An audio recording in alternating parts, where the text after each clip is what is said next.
The pistol trembled in Eleanor's bloodied hands as she faced the man who'd bought her like cattle. "You're my first," she whispered, her finger on the trigger. Behind her, Jake Thornton, the outlaw who'd sworn to make her his last, lay, bleeding in the desert sand. This is the story of how a terrified girl became a woman of steel, how a broken gunslinger found redemption, and how two souls forged an unbreakable bond in the crucible of the Old West. Stay with me until the end and comment your city below. I'd love to know how far this tale has traveled. The moon hung like a silver dollar in the black velvet sky when Eleanor May Hutchkin slipped out of her stepfather's ranch house for the last time. Her ribs ached with each shallow breath, a parting gift from Silas Hutchkin's fists the night before. But it wasn't the bruises that drove her into the desert. It was the deed of sale he'd signed, trading her to Big Jim Calhoun for $200 and a prize bull. She pressed her back against the rough wooden siding, listening to the snores drifting from within. The old mare Buttercup waited where Eleanor had tied her behind the chicken coop, saddlebags hastily packed with whatever she could steal, hardtack a canteen 37 cents, and her late father's Colt 45, a gun she'd held but never fired. "Please God," she whispered to the stars, "if you're listening, don't let them find me until I'm too far gone to bring back." The Nevada desert stretched before her like an ocean of sage and shadow. She'd heard tales of what happened to women alone in such places: bandits, Apaches, mountain lions, rattlesnakes. But none of those dangers compared to what awaited her in Big Jim Calhoun's bed. She'd seen the bruises on his previous wife, heard the whispers about how she'd died.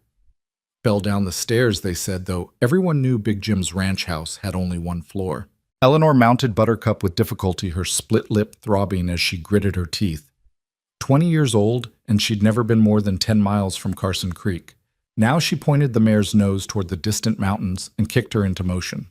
The first hours passed in a blur of fear and determination. Every snap of a twig made her heart race. Every shadow could be Silas or Big Jim's men coming to drag her back. She rode hard, pushing poor Buttercup until foam flecked the mare's neck. When the sun began to paint the eastern horizon pink and gold, Eleanor finally stopped at a cluster of rocks. Her hands shook as she unscrewed the canteen. One sip, she told herself, make it last. But the water was warm and brackish, and her throat was so dry she ended up taking 3 long pulls before forcing herself to stop. "We did it, girl," she murmured to Buttercup, stroking the mare's sweaty neck. "We're free." Freedom, she would soon learn, came with its own price. By noon, the desert had transformed from her salvation into her potential tomb. The sun beat down mercilessly, turning the sand into a shimmering hell. Buttercup plodded forward, head hanging low. Eleanor had shed her heavy wool dress hours ago, riding now in just her chemise and petticoat, but still the heat was suffocating. She'd thought she knew which way to go, toward the mountains, toward California. Maybe where a woman might find work in a boarding house or as a seamstress. But all the rocks looked the same. All the Joshua trees seemed to mock her with their twisted arms, pointing in every direction at once. "Water," she croaked, reaching for the canteen. Empty. When had she finished it? She couldn't remember. The sun had baked her brain into uselessness. That's when she saw him. At first, Eleanor thought it was a mirage, her heat-addled mind conjuring up the last thing she'd see before death claimed her. A lone rider on the ridge above, motionless as a statue, watching her. The sun was behind him, turning him into a dark silhouette, but she could make out the shape of a wide-brimmed hat and the outline of guns on his hips. Terror and hope warred in her chest. If he was one of Big Jim's men, she was finished. But if he wasn't... The rider began to descend his horse, picking its way carefully down the rocky slope. As he drew closer, Eleanor could make out more details. Tall in the saddle, broad-shouldered, wearing a long duster coat despite the heat.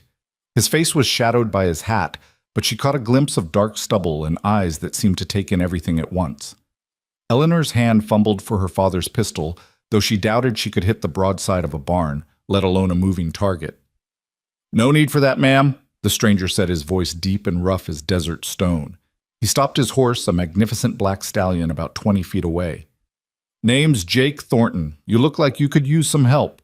I don't need anything from you," Eleanor lied, trying to keep her voice steady. "I'm just fine on my own." Jake Thornton tilted his head and she caught a glimpse of a wry smile. That's so. Well, pardon me for saying, but your horse is about ready to drop. You're burned redder than a tomato, and unless I miss my guess, you're out of water. He reached for his saddlebag, moving slowly, deliberately. I've got plenty to spare. Pride warred with desperation. Pride lost. How do I know you won't? Eleanor couldn't finish the sentence, but Jake seemed to understand. If I wanted to hurt you, ma'am, I could have done it from up on that ridge. Or I could have just waited another hour for the sun to do it for me. He pulled out a canteen and tossed it gently in her direction. It landed in the sand near Buttercup's hooves. Drink, your horse too.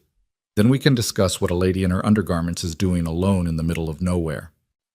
Eleanor's face burned with embarrassment as she remembered her state of undress, but thirst won over modesty. She dismounted on shaking legs, grabbed the canteen, and drank deeply. The water was cool, impossibly cool, and it tasted like salvation. Slowly, Jake warned. Too much, too fast, and you'll make yourself sick. She forced herself to stop, then poured some into her palm for Buttercup. The mare lipped at it gratefully. Thank you, Eleanor managed. You're running from something, Jake observed. It wasn't a question. That's none of your business. Fair enough. He shifted in his saddle, leather creaking. But if you keep heading the way you're going, you'll be dead by sunset. The nearest water is 3 days that way, he pointed east, and you're headed straight into the Funeral Mountains. Eleanor's heart sank. Funeral Mountains. Even the name promised death. Where were you trying to go? Jake asked. Away, she whispered. Just away. Something in Jake's expression softened, though his face remained largely hidden. I know that feeling. Tell you what. There's a water hole about 4 hours north. I was headed there anyway. You can follow if you like. After that, you go your way, I'll go mine. Eleanor studied him, this dangerous-looking stranger, offering kindness in the desert. Every instinct screamed that trusting him was foolish. But what choice did she have? Why would you help me? Jake was quiet for a long moment. When he spoke, his voice carried a weight of old pain. Maybe because once upon a time someone helped me when I was running, or maybe because the desert's cruel enough without us adding to it. He turned his horse. You coming or not? Eleanor looked back the way she'd come. Somewhere behind her, Big Jim Calhoun was probably already mounting a search party. Ahead lay the unknown in the company of a man who wore his guns like most men wore suspenders, naturally, comfortably, dangerously. My name is... She hesitated, then lied. Mary Smith. Jake's shoulders shook slightly. Was he laughing? Pleased to meet you, Mary Smith. Now you might want to put that dress back on before you burn any worse. And keep that pistol holstered unless you mean to use it. Nothing makes me more nervous than an untrained hand with a loaded gun. As Eleanor retrieved her dress from Buttercup's saddlebag, she wondered what she'd gotten herself into. Jake Thornton moved like a man comfortable with violence, spoke like someone who'd seen too much. And yet he'd offered her water and safe passage. The dress was miserable in the heat, but it did protect her skin. She remounted Buttercup with effort, her muscles screaming in protest. They'd been riding for less than a day, and already her body was failing her. How did people survive out here? Jake set a steady but manageable pace, occasionally glancing back to make sure she was keeping up. He didn't try to make conversation, which suited Eleanor fine. She was too exhausted and scared to maintain any pretense of being Mary Smith under scrutiny. The landscape gradually changed as they rode. The flat, sandy expanses gave way to rockier terrain spotted with larger Joshua trees and occasional clusters of barrel cacti. Jake navigated it all with the confidence of a man who'd spent years in the wilderness. After 2 hours, Eleanor couldn't stay silent any longer. Are you from around here? No. Where then? Texas originally. Been a while since I called any place home, though. What do you do for work, I mean? Jake turned in his saddle to look at her, and for the first time she got a clear view of his face. Weathered, mid-30s maybe, with dark eyes that held shadows she couldn't read. A scar ran from his left eyebrow to his cheekbone. Handsome in a dangerous sort of way. Whatever needs doing, he said simply, then faced forward again. Eleanor knew better than to press. Men who gave vague answers about their work usually had good reasons. She thought of the way he wore those guns, the easy confidence with which he moved through hostile terrain. Jake Thornton was either a lawman or an outlaw, and something told her it wasn't the former. They stopped once to rest the horses in the shade of a large rock formation. Jake shared some jerky from his pack, tough and salty, but wonderful to Eleanor's empty stomach. He showed her how to check Buttercup's hooves for stones and how to read the horse's condition. "She's tough, your mare," he said, running an expert hand along Buttercup's legs. "But she's not built for this kind of travel. You'll need a different mount if you plan to keep running." "I don't have money for another horse." "Then you'd better hope whoever's chasing you gives up quick." Eleanor's blood ran cold. "What makes you think someone's chasing me?" Jake gave her a look that said he wasn't fooled. "Women don't ride into the desert in their night clothes for the fun of it, and that bruise on your jaw didn't come from falling off your horse." Instinctively, Eleanor touched her face where Silas had struck her. "It's not what you think." "I'm not thinking anything, Mary Smith. Your business is your own. But if armed men come asking if I've seen you, what should I tell them?" "Tell them—" Eleanor swallowed hard. "Tell them you haven't seen anyone." "I can do that, but it might help to know what kind of trouble I'm lying to." Eleanor weighed her options. This man had helped her, but that didn't mean she could trust him with the truth. "My stepfather wanted me to marry someone. I disagreed." "And this someone he the type to come looking—" "Yes." Jake nodded slowly. "Big man wealthy used to getting what he wants." "How did you—" "It's an old story, ma'am. Seen it play out a dozen times." He stood dusting off his pants. "We should keep moving." As they mounted up again, Eleanor caught Jake checking his guns, a casual gesture that somehow carried weight. "Mr. Thornton, I don't want any killing on my account." "Nobody said anything about killing, but if trouble comes, I like to be prepared." He paused. "And it's just Jake. Mr. Thornton was my father, and he's long dead." They rode in silence after that, the sun beginning its slow descent toward the western horizon. Eleanor found herself studying Jake's back, the way he sat his horse, the constant vigilance in how he scanned their surroundings. This was a man who expected trouble, who lived with one eye on the horizon and one hand near his gun. Finally, as the sky began to turn orange and purple, Jake pointed ahead. "There!" Eleanor could hardly believe her eyes. Green vegetation clustered around what looked like a small pool of water fed by some underground spring. It was an oasis, in the truest sense, a miracle in the middle of hell. "Oh, thank God," she breathed. They dismounted, and Eleanor nearly fell to her knees at the water's edge. It was clear and cold, and she wanted nothing more than to immerse herself completely. But Jake caught her arm. "Check for snakes first, and don't drink too much at once, no matter how thirsty you are." He was right, of course.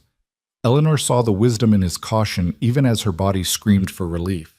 They watered the horses first, then filled their canteens.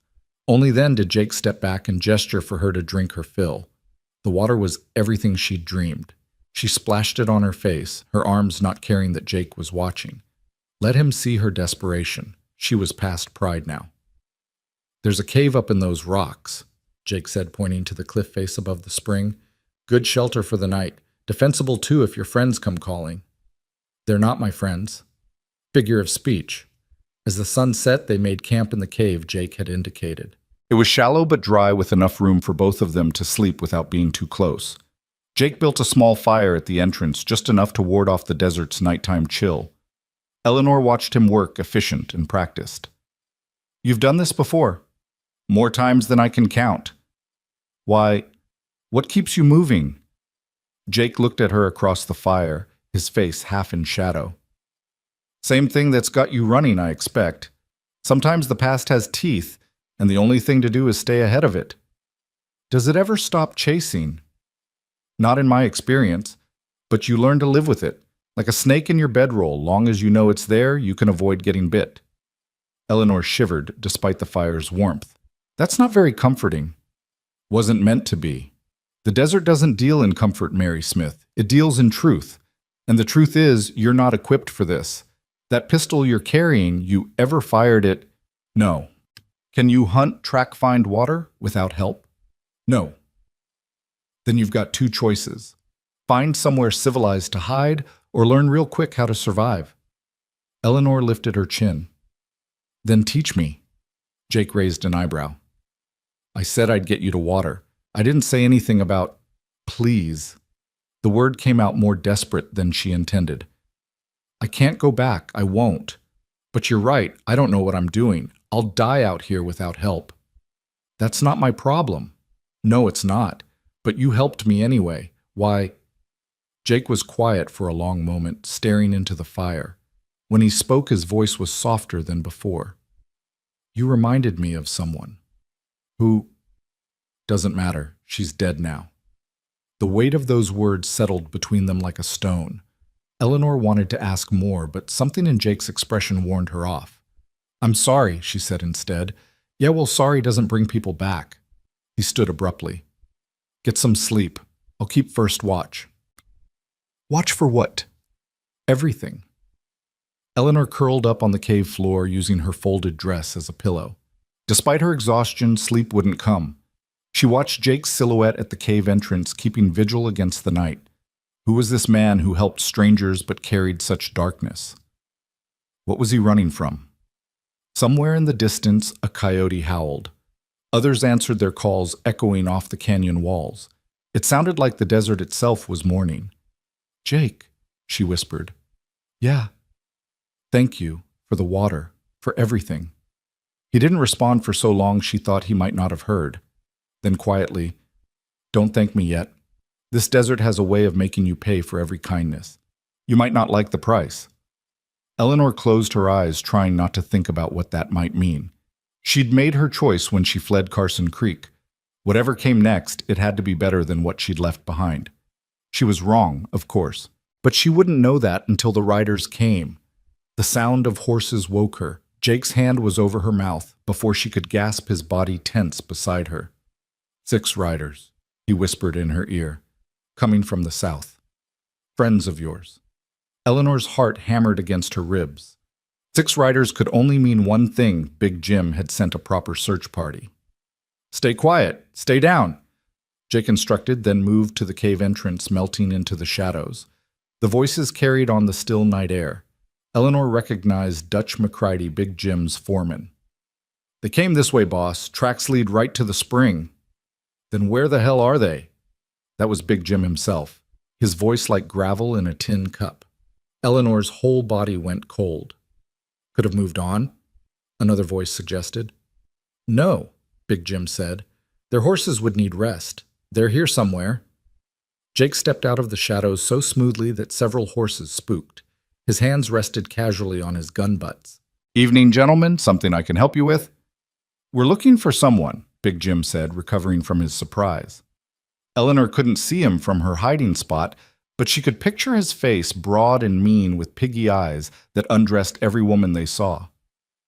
A woman, young blonde riding a bay mare. Haven't seen anyone like that, Jake said easily. Been here 2 days, nobody's come by. You're lying, Dutch McCready dismounted, hand moving to his sidearm. Fresh tracks all around this spring. 2 horses, not 1. My spare mount. She's picketed up in the rocks. Mind if we take a look around? Big Jim asked, though his tone suggested it wasn't really a question. Actually, I do mind, Jake said. This is my camp and you gentlemen weren't invited. I suggest you water your horses and move on. Eleanor heard the distinctive click of a hammer being cocked. Mister, you don't seem to understand, Big Jim said. That woman belongs to me, bought and paid for. She's my property, and I mean to collect her. Funny thing about property, Jake said, his voice dangerously quiet. Last I checked, the 13th Amendment had something to say about owning people. Don't get smart with me, stranger. You don't know who you're dealing with. No, you don't know who you're dealing with. Jake's voice had dropped even lower, carrying a threat that made Eleanor shiver. I'm trying to be polite here, but you're testing my patience. I said I haven't seen your woman. Now move on before this gets unpleasant. There was a tense silence. Eleanor held her breath, her hand creeping to her father's pistol. Boys, Big Jim said finally. I think our friend here needs a lesson in respect.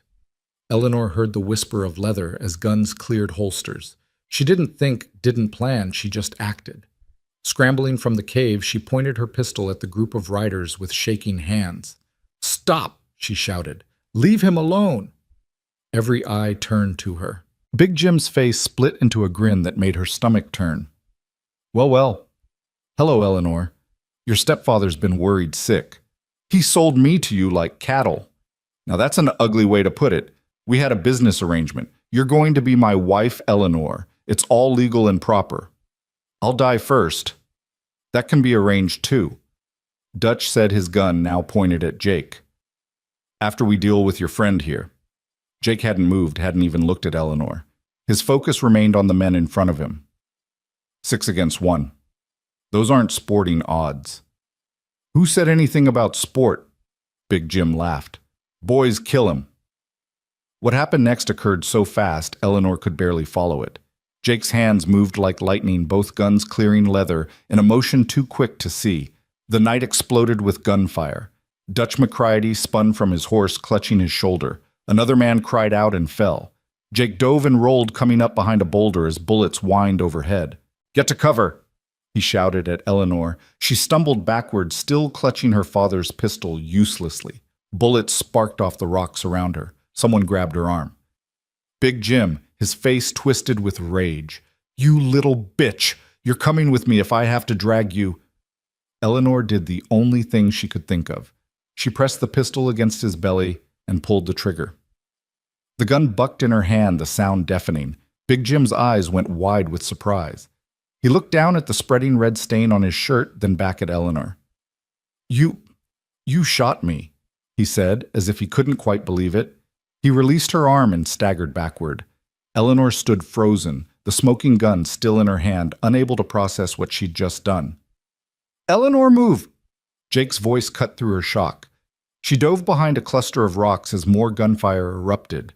Jake was pinned down, 4 riders still mounted and shooting, but something had changed in the dynamic. Their leader was down, wounded, possibly dying. The fight had gone out of them. "Boss is hit," one of them shouted. "We need to get him to a doctor." "Forget the girl, another yelled. "Let's go!" They grabbed Big Jim, who was still conscious, but barely, and threw him across a saddle. In moments, they were galloping away into the night, leaving their dead behind. Jake emerged from cover guns still drawn, watching until the sound of hoofbeats faded. Only then did he turn to Eleanor. She was sitting on the ground, staring at the pistol in her lap. "I shot him. I shot a man." "You did what you had to do." Jake knelt beside her gently, taking the gun from her numb fingers. "He would have done worse to you." "Is he dead?" "Maybe. Gut shots are bad, but if they get him to a doctor quick enough..." Jake shrugged. "Either way, you bought yourself some time." "They'll come back." "Probably, but not tonight. And by tomorrow we'll be long gone." Eleanor looked up at him, really seeing him for the first time. His coat was torn where a bullet had grazed him, and there was blood on his cheek from a rock splinter. But his hands were steady, his expression calm. This was a man who'd been in gunfights before, who'd killed before. "You're an outlaw," she said. It wasn't a question. "Does it matter?" She thought about it. This outlaw had just risked his life for her, a stranger who'd lied about her name. "No, I suppose it doesn't." Jake helped her to her feet. "We need to move. Can you ride?" "Yes." "Good. We'll take their horses, ours are too tired. Leave everything you don't absolutely need." As Eleanor gathered her few possessions, she realized her old life was truly over. She'd shot Big Jim Calhoun. Even if he lived, she was now a wanted woman. There was no going back. "Where will we go?" she asked. Jake looked at her, and for the first time she saw something like approval in his eyes. "First we get distance. Then I'll teach you what you wanted to learn how to survive. Because Mary Smith, or Eleanor, or whoever you really are, you just declared war on powerful men. Your education starts now." Eleanor nodded, surprising herself with her steady voice. "My name is Eleanor May Hutchkins, and I'm ready to learn." Jake almost smiled. "Well then, Eleanor May Hutchkins, let's see if you've got what it takes to stay alive in the devil's own country." They rode out into the darkness, 2 fugitives now bound by violence and necessity. Behind them, the dead men's eyes stared sightlessly at the stars. The desert had claimed its due, but Eleanor knew it would demand more before this was over. The desert always did. The horses they'd taken from Big Jim's men were superior to anything Eleanor had ever ridden. Her mount, a strong sorrel gelding, moved through the darkness with sure feet, while she clung to the saddle horn, still shaking from what had transpired at the spring. Jake rode ahead on a spotted gray, leading them through the terrain that seemed impossible to navigate in the moonlight, yet he never hesitated, never slowed, except to check that she still followed. They rode until dawn painted the eastern mountains purple and gold, pushing the horses hard but not recklessly. When Jake finally called a halt in a narrow canyon, Eleanor nearly fell from the saddle. Her legs had gone numb hours ago, and her hands were cramped into claws from gripping the reins. "No fire," Jake said, dismounting with the fluid grace of someone who'd spent more time in the saddle than out of it. "They might have someone good enough to track us, and smoke can be seen for miles." Eleanor managed to slide off her horse without collapsing, though it was a near thing. Every muscle in her body screamed in protest. She watched Jake tend to the horses with practiced efficiency, checking their legs, their hooves, rationing water from the canteens they'd filled at the spring. "You need to learn this," he said without looking at her. "A man on foot in this desert is a dead man. Your horse is your life." "Show me," Eleanor said, forcing herself to pay attention despite her exhaustion. Jake glanced at her, perhaps surprised by her determination. He demonstrated how to check for stones in the hooves, how to spot signs of lameness, how to ration water to keep the animal going without killing it. Eleanor's hands shook as she mimicked his actions, but she forced herself to focus, to remember. "You ever kill a man before?" Jake asked suddenly. The question hit her like cold water. "No. It'll eat at you if you let it. The first one always does." He straightened, meeting her eyes. "But you remember why you did it. Remember what he would have done to you.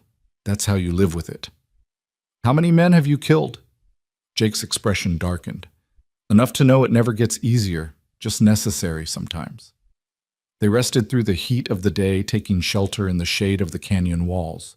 Jake showed her how to clean and reload her father's pistol, how to sight down the barrel, how to squeeze rather than pull the trigger. "You got lucky last night," he said bluntly.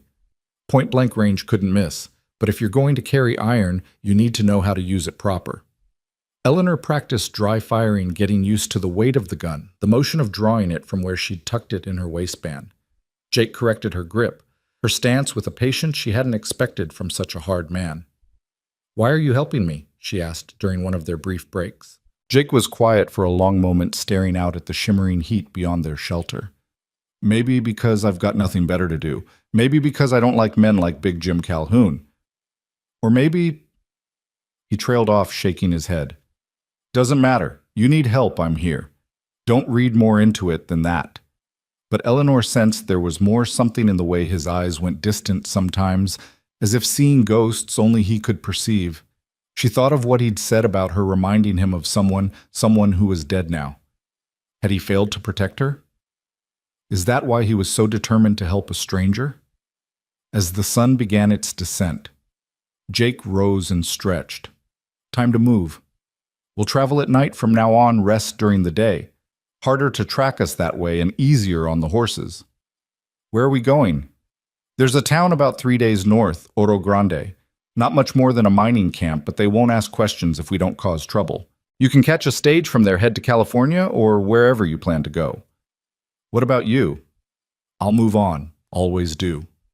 They mounted up as darkness fell, and Eleanor found the night riding less terrifying than before. Jake taught her to read the stars to find the North Star and use it as a guide. He showed her how to listen to the desert, to distinguish between the normal sounds of night creatures and the silence that meant danger. On the second night they encountered their first real test. Jake pulled up suddenly, holding up a hand for silence. Eleanor stopped beside him, straining to hear whatever had alerted him.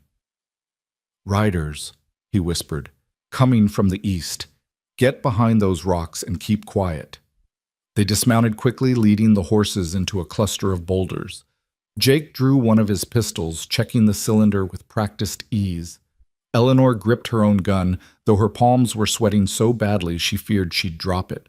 The riders came into view, 4 men moving slowly, studying the ground, even in the moonlight. "Apache scouts," Jake mouthed to her, and Eleanor's blood ran cold. She'd heard stories of what Apache did to white women they captured, but the scouts passed by without stopping, disappearing into the darkness as silently as they'd come. Only when Jake finally relaxed did Eleanor realize she'd been holding her breath. "They weren't looking for us," he said quietly. "Probably tracking someone else. Or something else. The Apache know this desert better than anyone. If they'd wanted to find us, they would have. Then why didn't they? Because we're not their concern. The Apache have bigger problems than two lone travelers. The Army's been pushing them hard, trying to force them onto reservations. They've got no quarrel with us unless we give them one." They continued on, but the encounter had shaken Eleanor. The desert suddenly seemed full of invisible threats, dangers she couldn't see or understand. How did Jake live like this constantly? Vigilant, constantly ready for violence? As if reading her thoughts, he spoke. "You're wondering how anyone stays sane out here." "Yes." "You don't, not really. The desert changes you, strips away everything soft, everything unnecessary. You become something else, something harder. Question is whether you can live with what you become." "And can you live with what you've become?" Jake was silent for so long she thought he wouldn't answer. Then quietly, "Some days. Other days I think about eating a bullet and having done with it." The casual way he spoke of suicide shocked her. "That's a sin." "So is killing. But we do what we have to do to survive. God can sort it out later." They rode on in silence after that, but Eleanor found herself studying Jake's back, the set of his shoulders, the way he held himself. What had driven him to such darkness? What ghosts haunted him? Near dawn, they came upon the remains of a wagon train. 3 wagons burned down to their iron frames, scattered bones that might have been oxen or horses, or people. Eleanor's stomach turned. "Indians?" she asked. "Maybe. Or bandits dressed as Indians. Happens more than you'd think." Jake dismounted, studying the scene with a practiced eye. "This is old, though. Months, maybe a year. Those poor people. They were probably dead before the fire. Small mercy." He remounted, but not before Eleanor saw him pocket something from near one of the wagons. "Come on. No good dwelling on the dead." They made camp in a box canyon as the sun rose, and Jake surprised her by building a small fire. "We're far enough from pursuit now, and you need hot food. Can't keep going on jerky and hardtack." He produced a small pot from his saddlebags and set about making coffee and beans. The smell made Eleanor's stomach growl embarrassingly loud. "When did you last eat a proper meal?" Jake asked. Eleanor had to think about it. 3 days ago, maybe 4. Everything's blurred together. That's the desert. Time works different out here. Days feel like weeks, weeks like days. He handed her a tin plate of beans. "Eat slow. Your stomach's not used to being empty." The food was simple but delicious. Eleanor couldn't remember anything ever tasting so good. As she ate, she watched Jake tend to their gear with mechanical precision. Everything had its place, its purpose. No wasted motion, no unnecessary items. "You've been running a long time," she observed. "What makes you say that?" "The way you live. Like you could leave everything behind in a heartbeat." Jake looked at her with something like respect. "You're observant. That's good. Might keep you alive." He poured himself coffee, the steam rising in the cool morning air. 7 years. Been 7 years since I had anything resembling a normal life. What happened? The war happened, then what came after? He stared into his coffee as if it held answers. "I had a wife. Maria. Beautiful kind, too good for the likes of me. We had a little spread in Texas, nothing fancy, but it was ours." Eleanor held her breath, afraid that any sound might stop him from continuing. "The war took me away for 4 years. When I came back, everything had changed. Carpetbaggers and local strongmen divided up the territory like vultures on a carcass. A man named Samuel Carson wanted our land, offered to buy it for 1/10 of what it was worth. When I refused," Jake's jaw tightened. "He had his men visit while I was in town. They said Maria fought back, said she made them kill her." "Oh, Jake." "I found her in our bedroom. They'd done things. Before or after she died, I don't know. Don't want to know." His voice had gone flat, emotionless. "I buried her under the oak tree where we'd set our vows. Then I went to see Samuel Carson." Eleanor knew what came next without asking. She could see it in the darkness of Jake's eyes, the weight he carried. Killed him in his own study. His brother too when he tried to stop me, and 2 of his men on the way out. Been running ever since. Carson family's got money influence. They've had bounty hunters on my trail from Texas to California. That's why you understood. About Big Jim. Men like that, they think they can buy anything, anyone. Think their money makes them gods. Jake's hand drifted to his gun. But bullets don't care how rich you are. They slept through the heat of the day, taking turns on watch. Eleanor dozed fitfully, dreaming of burning wagons and dead women under oak trees. When she woke, Jake was sitting at the canyon entrance, silhouetted against the afternoon light. "Bad dreams?" he asked without turning. "Yes. They'll pass. Or you'll get used to them, one or the other." Eleanor moved to sit beside him, careful to maintain some distance. Despite their forced intimacy, Jake still radiated a dangerous energy that made her wary. "Teach me to shoot," she said. "Really shoot, not just point and pray." Jake looked at her. "You sure?" "Once you start down that path, there's no going back. Every skill you learn makes you more dangerous, and dangerous people attract danger." "I'm already attracting danger. Might as well be prepared for it." He nodded slowly. "All right, but we do this my way. You listen, you practice, you don't argue. I say stop, you stop. I say run, you run. Understood?" "Yes." They spent the remaining daylight hours training. Jake set up targets using rocks and broken branches. He taught her to breathe, to squeeze the trigger between heartbeats, to follow through after the shot. Eleanor's arm ached from holding the heavy pistol, but she persisted, determined to prove herself worthy of his time. "You're pulling to the left," Jake corrected, adjusting her stance. "And stop anticipating the recoil. Let it happen." His hand on her arm was steady, impersonal, but Eleanor felt a flutter in her stomach she tried to ignore. This was not the time or place for such feelings. Jake was helping her survive, nothing more. By the time darkness fell and they prepared to ride again, Eleanor had hit more targets than she'd missed. It wasn't much, but it was progress. "You've got steady hands," Jake admitted as they mounted up. "Better than most men I've known. My father taught me to embroider, said steady hands were a lady's virtue." "Your father ever think those steady hands might save your life?" "He died when I was 12, consumption. After that, my mother married Silas, and everything changed." "Stepdaddies," Jake said with disgust.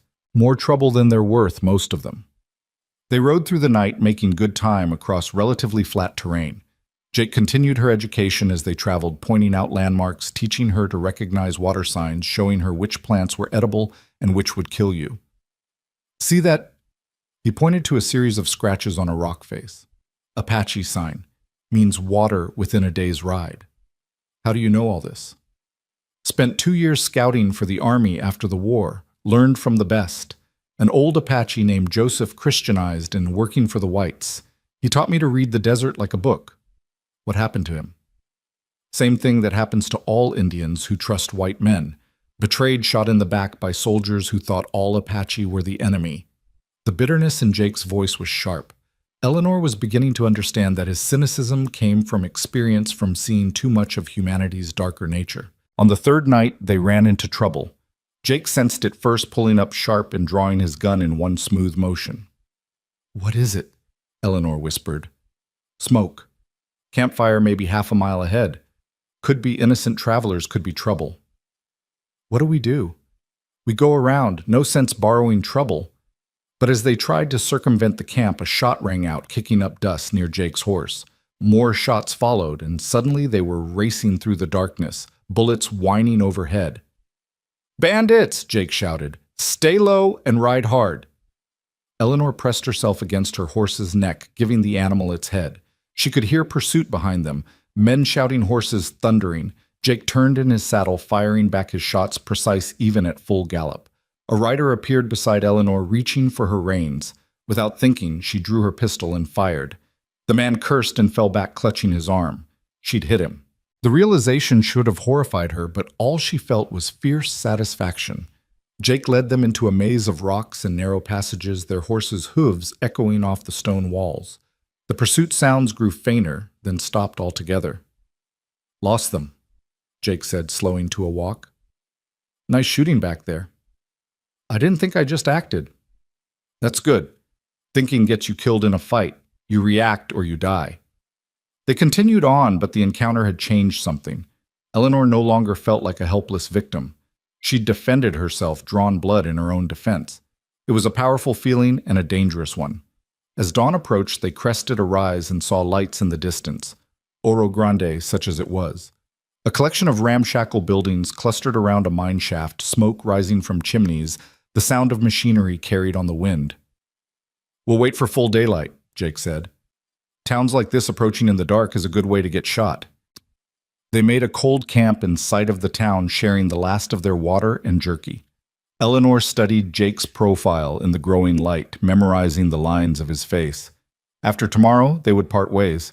She would catch a stage to somewhere, anywhere, and he would disappear into the desert again. I don't want to go to California, she said suddenly. Jake looked at her, eyebrow raised. No, I want you to keep teaching me. I want to learn to survive like you do. This isn't a life, Eleanor. It's just existence. You deserve better. Better? Like being Big Jim's wife, like being any man's property. She shook her head. I'd rather live free in the desert than in a cage in town. You don't know what you're asking.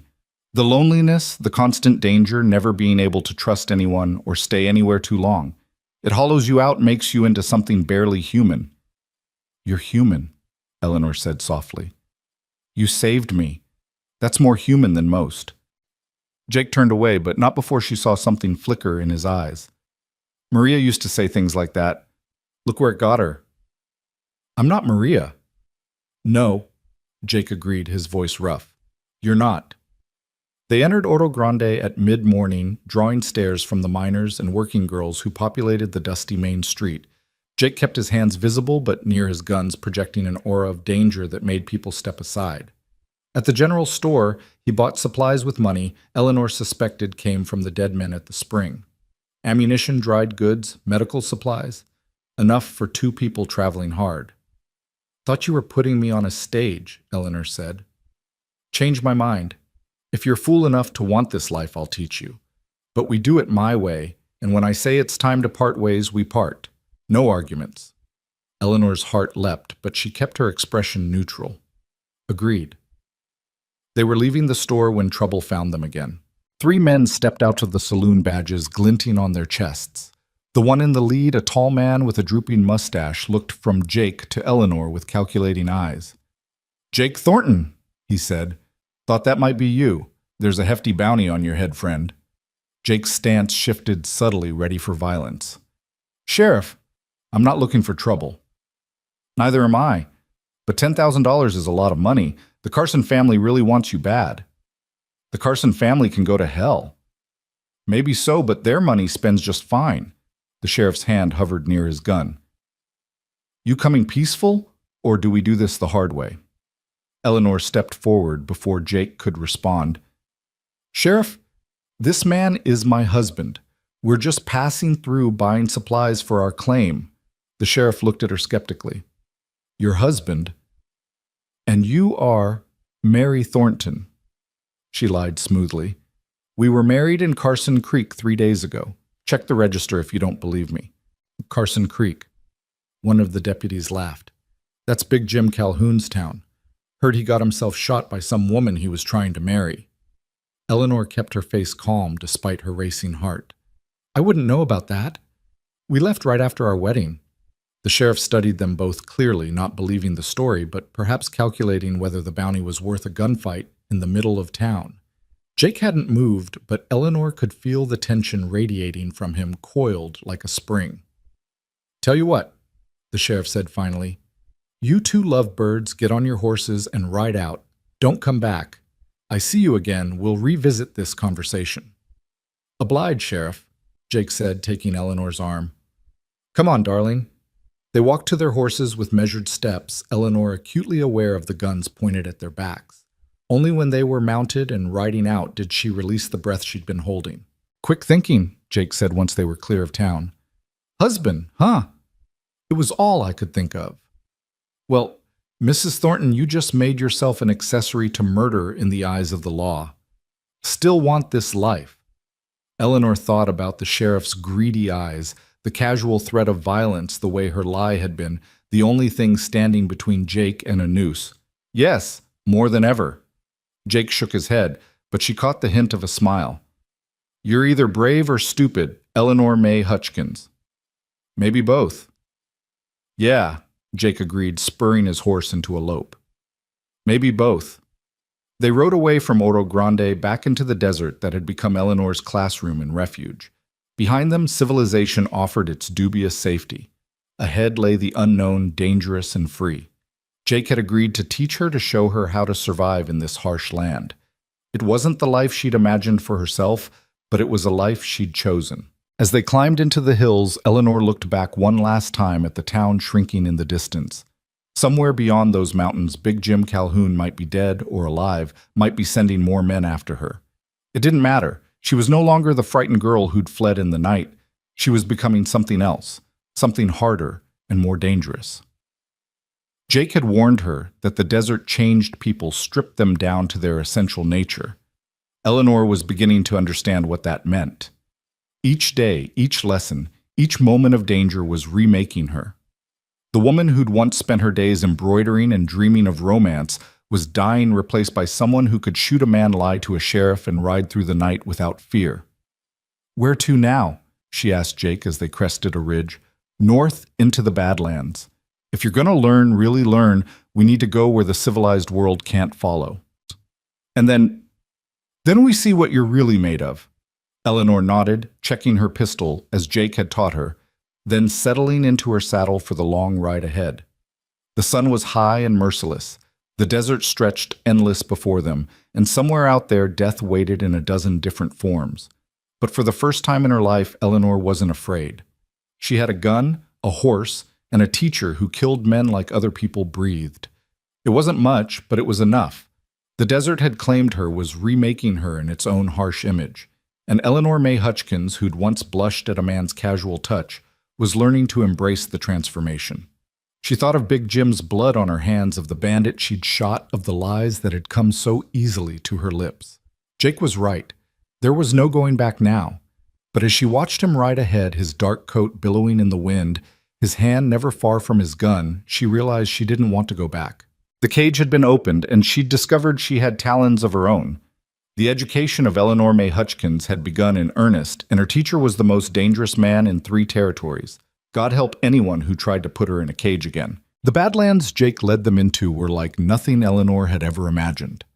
Red rock formations twisted into impossible shapes carved by wind and ancient waters into a maze of canyons and spires. The heat during the day was suffocating, trapped between the stone walls, while at night the temperature plummeted until her breath came out in visible puffs. They'd been riding these labyrinthine passages for 6 days now, and Eleanor's education had intensified with each passing hour. Again, Jake commanded, watching her practice drawing her pistol from the holster he'd bought her in Oro Grande. She'd repeated the motion hundreds of times until her hand was raw and blistered, but Jake remained unsatisfied. You're still telegraphing. Your shoulder dips before you draw. A man who knows what to look for will put a bullet in you before your gun clears leather. Eleanor gritted her teeth and tried again, focusing on keeping her body still while her hand moved. The gun came up smoother this time, but Jake shook his head. Dead again. You're thinking too much. He stepped behind her, his hand covering hers on the gun butt. Feel it. Don't think, just move. The gun is part of your arm extension of your will. His proximity made her pulse quicken in a way that had nothing to do with fear. Over the past days, she'd become aware of Jake in ways that disturbed her. The way he moved with economical grace, the way his eyes constantly scanned their surroundings, the rare moments when something almost like warmth flickered across his face. She told herself it was just the isolation, the intensity of their situation, but when his hand guided hers through the motion, she felt something electric pass between them. Better, Jake said, stepping back, and Eleanor wasn't sure if she was relieved or disappointed. Now do it 1,000 more times. As she practiced, Jake prepared their meager dinner over a small fire built deep in a cave where the smoke would dissipate before reaching the opening. He'd been teaching her to cook on the trail simple fare that could be made quickly and leave little trace. Tomorrow we start tracking, he said, stirring beans in the pot. You need to learn to read sign, follow a trail. Man who can't track in this country is just waiting to be ambushed. You think they're still following us, Big Jim's men? Jake's expression darkened. Someone's following us. Found horse droppings 2 days ago, fresher than they should be out here. Could be Apaches, could be bandits, could be bounty hunters after me, or could be your friends from Carson Creek. Eleanor had noticed Jake growing more tense as the days passed, his sleep lighter, his guns checked more frequently. She'd caught him studying their back trail with an intensity that made her nervous. How many? She asked. 6, maybe 8 riders, staying just far enough back that we can't see them, but close enough they won't lose us. They're good whoever they are. What do? We keep moving, keep teaching you. When they make their move, we'll be ready. He handed her a plate of beans and hardtack, or as ready as we can be. That night, Eleanor took the first watch as Jake had taught her. She sat at the cave-mouth pistol in her lap, listening to the desert sounds. Somewhere in the darkness, an owl hooted. Small creatures rustled in the brush, and underneath it all she imagined she could hear horses' men's voices, the jingle of spurs. Her imagination, probably. But Jake had taught her that paranoia was just another word for caution in the Badlands. She thought about the woman she'd been just 2 weeks ago arranging flowers in her stepfather's house, pretending not to notice the way Big Jim looked at her during his visits. That woman seemed like a stranger now, soft and helpless and naive. The desert had burned her away, leaving something harder in her place. Eleanor flexed her hand, feeling the new calluses from the gun, the rope burns from handling the horses, the cuts and scrapes from climbing rocks. Battle scars, Jake called them. Proof of survival. A stone clattered in the darkness, and Eleanor's gun was in her hand before she'd consciously decided to draw it. Jake had materialized beside her, moving so silently she hadn't heard him wake. Easy, he whispered, but his own guns were out. Might be an animal. They waited tense until a kit fox emerged from the rocks, regarded them with luminous eyes, then trotted away. Eleanor let out a breath she didn't know she'd been holding. Good reaction time, Jake said, and the approval in his voice warmed her more than it should have. You're learning. I have a good teacher. Something shifted in Jake's expression, a softness that appeared and vanished so quickly she might have imagined it. Get some sleep. I'll take the rest of the watch. But Eleanor didn't move. Jake, what happens when I've learned everything you can teach me? Then you won't need me anymore. Maybe I'll want you anyway. The words slipped out before she could stop them, hanging in the air between them like a challenge. Jake turned to look at her fully, and in the moonlight she could see the conflict in his eyes. Don't, he said quietly. Don't make this into something it's not. I'm teaching you to survive, nothing more. Is that all? Eleanor moved closer, drawn by something she couldn't name. Because sometimes the way you look at me, you're imagining things. His voice had gone cold, distant. I told you remind me of Maria, that's all. The rejection stung more than Eleanor expected. I told you I'm not Maria. No, you're not. Maria's dead because of me. You want to end up the same way. Maybe I want to make my own choices about what risks to take. Jake stood abruptly, moving away from her. Your watch is over. Get some sleep. Eleanor wanted to argue to push through the wall he'd thrown up between them, but she recognized the futility. Jake Thornton had spent 7 years building his defenses. A few words from her wouldn't bring them down. She curled up in her bedroll, but sleep wouldn't come. Through half-closed eyes, she watched Jake's silhouette against the cave mouth, keeping his lonely vigil. What would it take to reach him? Or was he too broken, too haunted by his dead wife to ever let anyone close again? The next morning brought a tension that had nothing to do with their conversation. Jake woke her before dawn, finger to his lips, and pointed to the canyon below their cave. In the dim light, she could make out movement riders moving carefully through the rocks. 8 of them, Jake whispered. They'll find us within the hour if we stay here. Can we run? Not without them seeing us. Canyon's too narrow and they've got the approaches covered. He studied the situation with the calculating eye of a man who'd been in too many fights. We make our stand here. The cave gives us cover, and they have to come up to us. Eleanor's mouth went dry. 8 against 2. I've had worse odds. He handed her his rifle and a box of ammunition. You're going to cover the left approach. Don't shoot unless you have a clear target and make every shot count. We don't have ammunition to waste." As Eleanor took position, Jake arranged their supplies, creating additional cover with their saddles and bags. He moved with calm efficiency, a man preparing for violence like others prepared for dinner. The sun rose higher, painting the red rocks in shades of gold and orange. The riders below had stopped discussing something Eleanor couldn't hear. Then one of them called out, his voice echoing off the canyon walls. "Jake Thornton, we know you're up there. Come out peaceful-like and we'll make it quick." Eleanor recognized the voice, Dutch McCready Big Jim's foreman, the man she'd shot in the shoulder at the spring. So they were Big Jim's men, after all. "That you, Dutch," Jake called back. "How's the shoulder?" "Your bitch nearly killed me," Dutch snarled. "But Big Jim's dead thanks to her. We're here to collect what's owed." Eleanor's heart sank. She'd killed him after all. The weight of it settled on her chest like a stone. "Man got what he deserved," Jake replied. "Same as you will if you don't ride on." "Can't do that, Thornton. The boys and I have a score to settle.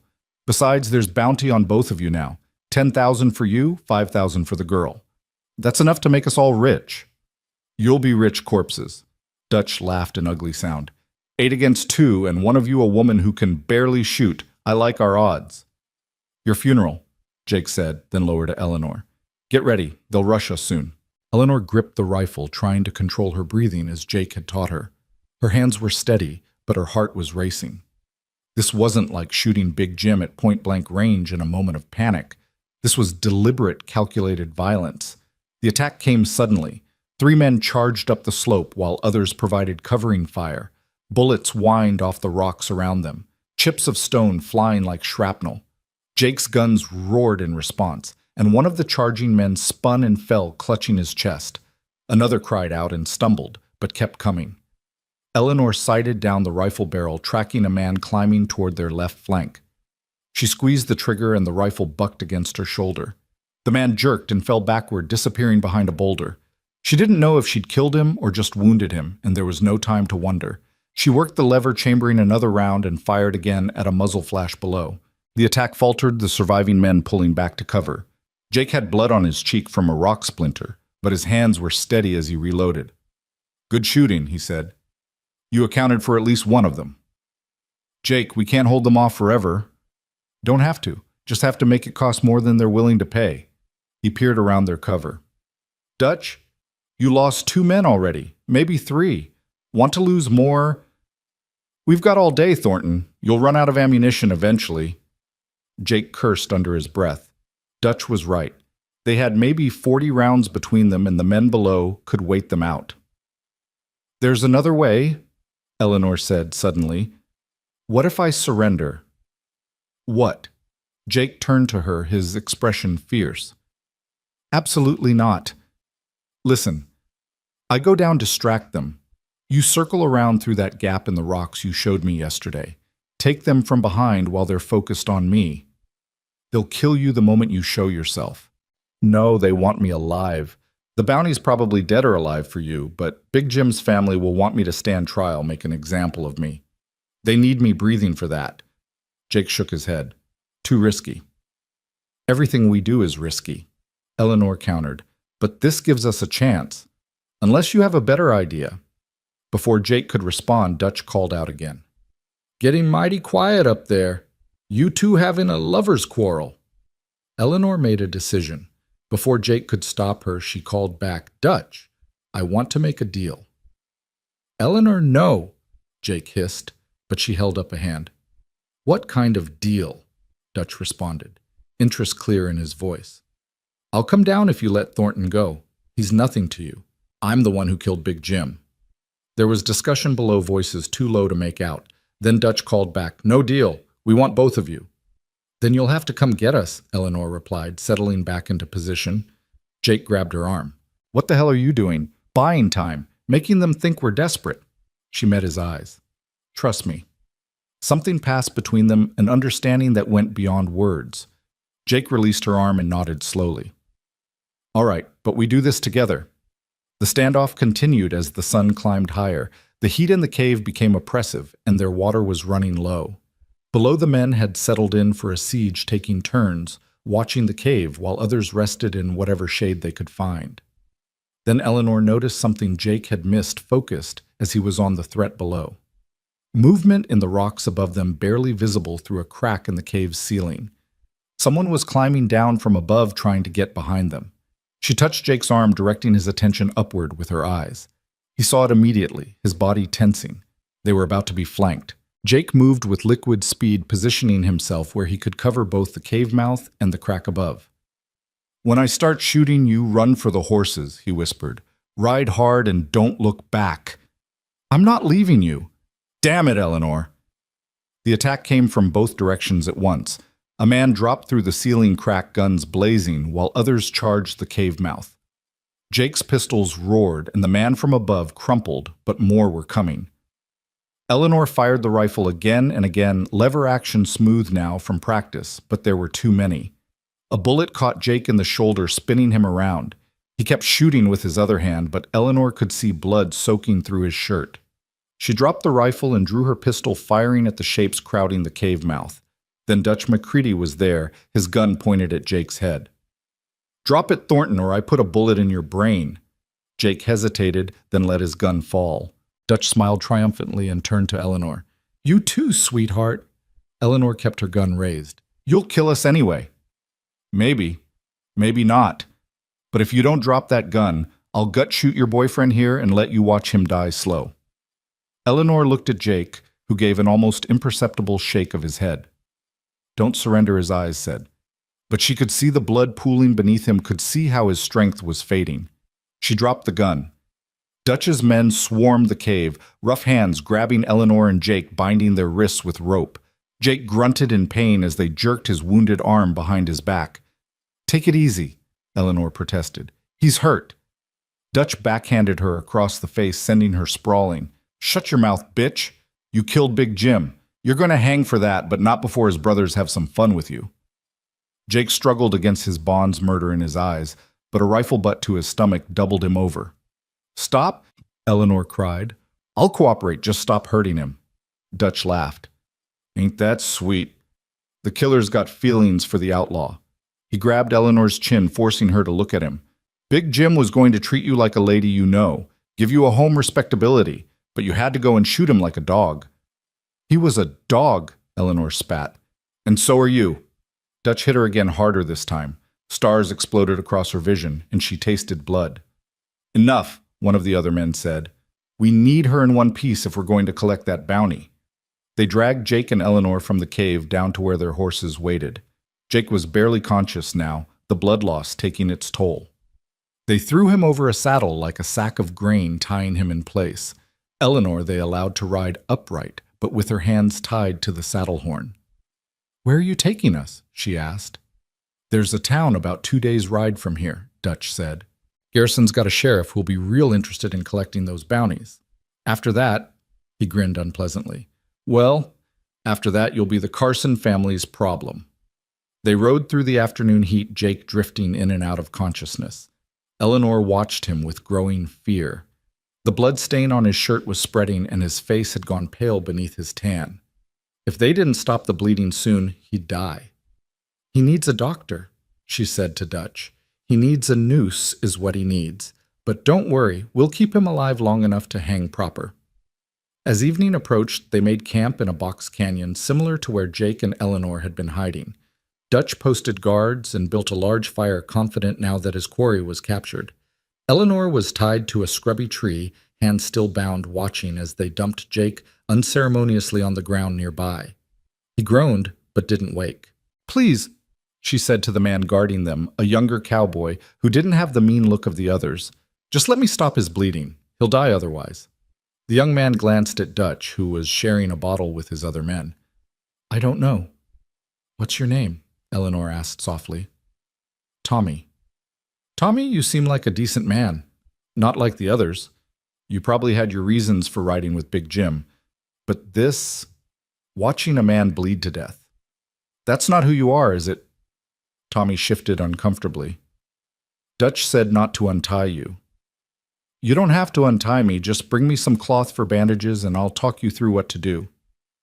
Tommy looked at Jake's still form, then at Dutch, who was now deeply engaged in a card game. Making a decision, he went to the supplies and returned with an old shirt. "Tear it into strips," Eleanor instructed. "Now you need to pack the wound to stop the bleeding." As Tommy worked following Eleanor's directions, Jake's eyes fluttered open. He looked at Eleanor, then at Tommy, assessing the situation even through his pain. "Easy," Eleanor said softly. "You've lost a lot of blood." Jake's gaze focused on her face, on the bruises Dutch had left. Something dangerous flickered in his eyes, a promise of violence that made Tommy step back nervously. "It's all right," Eleanor said, though nothing about their situation was all right. "Just rest." As night fell, Dutch and his men grew rowdier, passing bottles and telling stories of what they'd do with their bounty money. They paid little attention to their prisoners, confident that two tied and wounded captives posed no threat. Eleanor tested her bonds whenever the guard looked away. The rope was new and tight, but she'd been working at it for hours, and she could feel it beginning to give. Jake was conscious now, though he kept his eyes closed, letting their captors think he was still out. Around midnight, when most of the men had drunk themselves into stupor, Eleanor felt the rope finally loosen enough to slip one hand free. She kept still, waiting for the right moment. The guard Tommy had dozed off against a rock, and Dutch was snoring by the fire. Carefully, Eleanor worked her other hand free, then crept to Jake. His eyes opened as she approached, alert despite his injury. "Can you ride?" she whispered, working at his bonds with numb fingers. "If it means getting out of here, I can do anything," he whispered back. She got him free, and together they crept toward the horses. They were almost there when a voice behind them said, "Going somewhere." They turned to find Dutch standing there, gun drawn, weaving slightly from drink, but steady enough to shoot. "You just don't learn, do you?" he said, cocking the hammer. "Maybe I should just kill you both now, save everyone the trouble." Eleanor stepped in front of Jake. "You do that, you lose the bounty." $5,000 ain't worth this much hassle," Dutch replied, pointing the gun at her head. What happened next occurred almost too fast to follow. Jake, despite his wound, lunged forward, knocking Eleanor aside. The gun went off, the sound enormous in the confined canyon. Jake and Dutch went down in a tangle of limbs, fighting for the weapon. Eleanor scrambled for her own gun, which Dutch had carelessly left on a rock near the fire. Her hands closed on the familiar grip just as Dutch managed to throw Jake off. The foreman raised his gun toward Jake, and Eleanor didn't hesitate. She fired 3 times, each bullet finding its mark. Dutch looked down at his chest in surprise, then at Eleanor. "You—" he started, then toppled backward into the fire, sending sparks flying. The gunshots woke the camp. Men scrambled for weapons, shouting in confusion. Jake had managed to grab Dutch's gun and was firing from behind a boulder, but he was weak, his aim off. "The horses," Eleanor shouted, shooting at the muzzle flashes around them. They ran for the animals, Eleanor supporting Jake's weight. Bullets whined past them as they reached the horses. Eleanor practically threw Jake onto a horse, then vaulted onto another. They kicked the animals into motion just as the remaining men organized enough to mount a serious defense. They rode hard into the darkness, Dutch's men shooting after them, but not immediately pursuing, leaderless and confused. Eleanor led them through the twisting canyons, using every bit of knowledge Jake had taught her about moving through difficult terrain in the dark. After an hour of hard riding, Jake slumped forward in his saddle. Eleanor caught him before he could fall, pulling his horse to a stop. "Jake! Jake! Stay with me!" His eyes opened, unfocused. "Eleanor, you need to go. Leave me." "Never," she said fiercely. "We're partners. Remember, I'm not Maria. I'm not going to die, and neither are you." She found a sheltered spot beneath an overhang and got Jake off his horse. The bandage Tommy had applied was soaked through with blood. Eleanor used strips from her own clothing to reinforce it, trying to remember everything she'd ever heard about treating gunshot wounds. Jake was delirious now, mumbling about Maria, about Carson, about debts that could never be paid.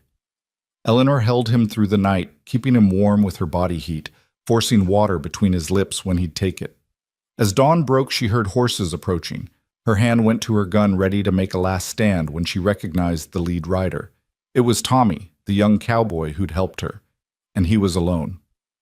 "Don't shoot," he called, hands raised. "I come to help." "Why?" Eleanor asked, not lowering her weapon. Because this ain't right. Dutch is dead, most of the others are talking about heading to Mexico. Me, I got no quarrel with you. He dismounted slowly, pulling a medical kit from his saddlebag. My mother was a midwife, taught me some doctoring. Let me help. Eleanor studied his face, then made a decision. She lowered the gun. All right, but if you betray us, I won't. You could have killed me back there when you escaped. You didn't. That matters. Tommy worked on Jake with surprising skill, cleaning the wound properly, stitching it closed. Jake groaned but didn't wake fully, which was probably a mercy. The bullet went clean through, Tommy said. That's good. No vital organs hit, just muscle and blood loss. He'll live if infection doesn't set in. Thank you, Eleanor said, meaning it. Tommy packed up his supplies. There's an old mining shack about 5 miles north. Abandoned, but it's got walls and a roof. You could hole up there while he heals. Why are you doing this? Tommy looked embarrassed. My sister, she was forced to marry a man she didn't want. Killed herself rather than live with him. When I heard what Big Jim did buying you like property, well, maybe this is my way of making amends for not helping her. He mounted his horse and tipped his hat. Good luck, ma'am. For what it's worth, I think you did right shooting Big Jim. Some men need killing.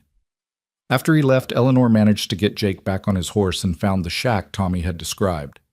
It wasn't much, but it had a bed, a stove, and most importantly, walls between them and the world. She laid Jake on the bed and tended his wound, then sat beside him holding his hand. He was burning with fever now, tossing and turning, calling out for Maria in his delirium. She's gone, Eleanor told him gently, wiping his face with a cool cloth. But I'm here. I'm not going anywhere. Jake's eyes opened, focusing on her with difficulty. Eleanor? Yes, it's me. You saved us. You're not like anyone I've ever known. Rest now. You need to heal. Jake's hand tightened on hers. If I don't make it, you will. But if I don't, you need to know. These past weeks, you made me remember what it's like to feel alive again. Eleanor felt tears prick her eyes. Jake Thornton, don't you dare talk like you're dying. You're too stubborn to die. A ghost of a smile crossed his lips. Maybe you're right. He drifted back into fevered sleep, and Eleanor kept her vigil. Outside, she could hear the desert wind picking up, bringing the promise of a storm. They'd survived Dutch and his men, but their trials weren't over. Jake needed medicine, proper food, clean water, and somewhere out there more bounty hunters would be looking for them, drawn by the promise of gold. But as Eleanor sat in that ramshackle cabin, watching over the man who'd taught her to survive, she felt something she hadn't experienced since her father died. Not quite hope, but something close to it. She'd shot 3 men, now killed at least 2. She'd learned to ride and track and survive in the harshest land imaginable. She'd become someone her old self wouldn't recognize. You were right, she whispered to Jake's sleeping form. The desert does change you, but maybe that's not always a bad thing. The storm broke outside, rain drumming on the tin roof. It was a rare blessing in the Badlands, filling the cisterns, washing away their tracks. Eleanor allowed herself a moment of relief. They were alive, they were together, and for now they were safe. Tomorrow would bring new challenges, new dangers. Jake would need time to heal, and they'd need supplies. The bounty on their heads wouldn't go away, and the Carson family wouldn't forget. But tonight, in this shabby shelter with the rain falling and Jake's breathing steady beside her, Eleanor felt something shift inside her chest. She wasn't running anymore. She was standing her ground, fighting back, choosing her own path. And she wasn't alone. Jake had started as her teacher, become her partner, and now he was something more, though she couldn't quite name what. I'm not Maria, she said again, more firmly this time. I'm Eleanor May Hutchkins, and I'm going to keep us both alive. The fever broke on the 3rd day. Eleanor had barely slept, maintaining her vigil beside Jake's bed, cooling his burning skin with wet cloths and forcing water between his cracked lips whenever he'd take it. The abandoned mining shack had become their sanctuary, but their supplies were dangerously low. The rain had passed, leaving the desert washed clean, and Eleanor knew she'd have to venture out soon to find food and medicine. Jake's eyes opened clear for the first time since the gunfight. He looked at Eleanor, taking in her exhausted face, the dark circles under her eyes, the way she'd worn herself ragged caring for him. "How long?" he asked, his voice rough as sandpaper. "3 days. You've been fighting a fever." Eleanor helped him sit up slightly, holding a cup of water to his lips. "Tommy's stitching held, but you lost so much blood." "Tommy?" "The young cowboy from Dutch's gang. He helped us, gave us medical supplies, told us about this place." She gestured around the shabby interior. "It's not much, but it's kept us hidden." Jake tried to move and winced his hand, going to his bandaged shoulder. "Dutch thought dead. I shot him." Eleanor's voice was matter-of-fact, but Jake saw something in her eyes, a hardness that hadn't been there before. The others scattered. Some went to Mexico, according to Tommy. "You saved my life." "You saved mine first, several times over." Eleanor stood busying herself with checking his bandages to avoid his intense gaze. "We're even." Jake caught her wrist gently. "Eleanor, look at me." She met his eyes reluctantly. In the dim light filtering through the broken windows, Jake could see how the past weeks had changed her. The soft, frightened girl who'd fled into the desert was gone. In her place sat a woman who'd killed to survive, who'd faced down 8 armed men, who'd dragged a wounded outlaw to safety, and nursed him back from death's door. "I'm proud of you," he said simply. The words seemed to break something in Eleanor. Her composure crumbled, and suddenly she was crying, all the fear and tension of the past days pouring out. Jake pulled her against him with his good arm, ignoring the pain in his shoulder. "I thought you were going to die," she sobbed into his chest. "You were calling for Maria, and I didn't know what to do." Jake murmured, stroking her tangled hair. "I'm here. I'm not going anywhere." Eleanor pulled back, wiping her eyes angrily. "Don't make promises you can't keep. You're the one who taught me that nothing in this life is certain." "Maybe I was wrong about that."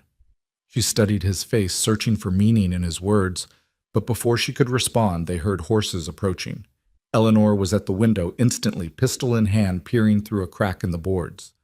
4 riders, she whispered, coming slow, checking tracks. Jake struggled to rise, but Eleanor pushed him back down. "You're in no condition to fight. Stay here." "Eleanor."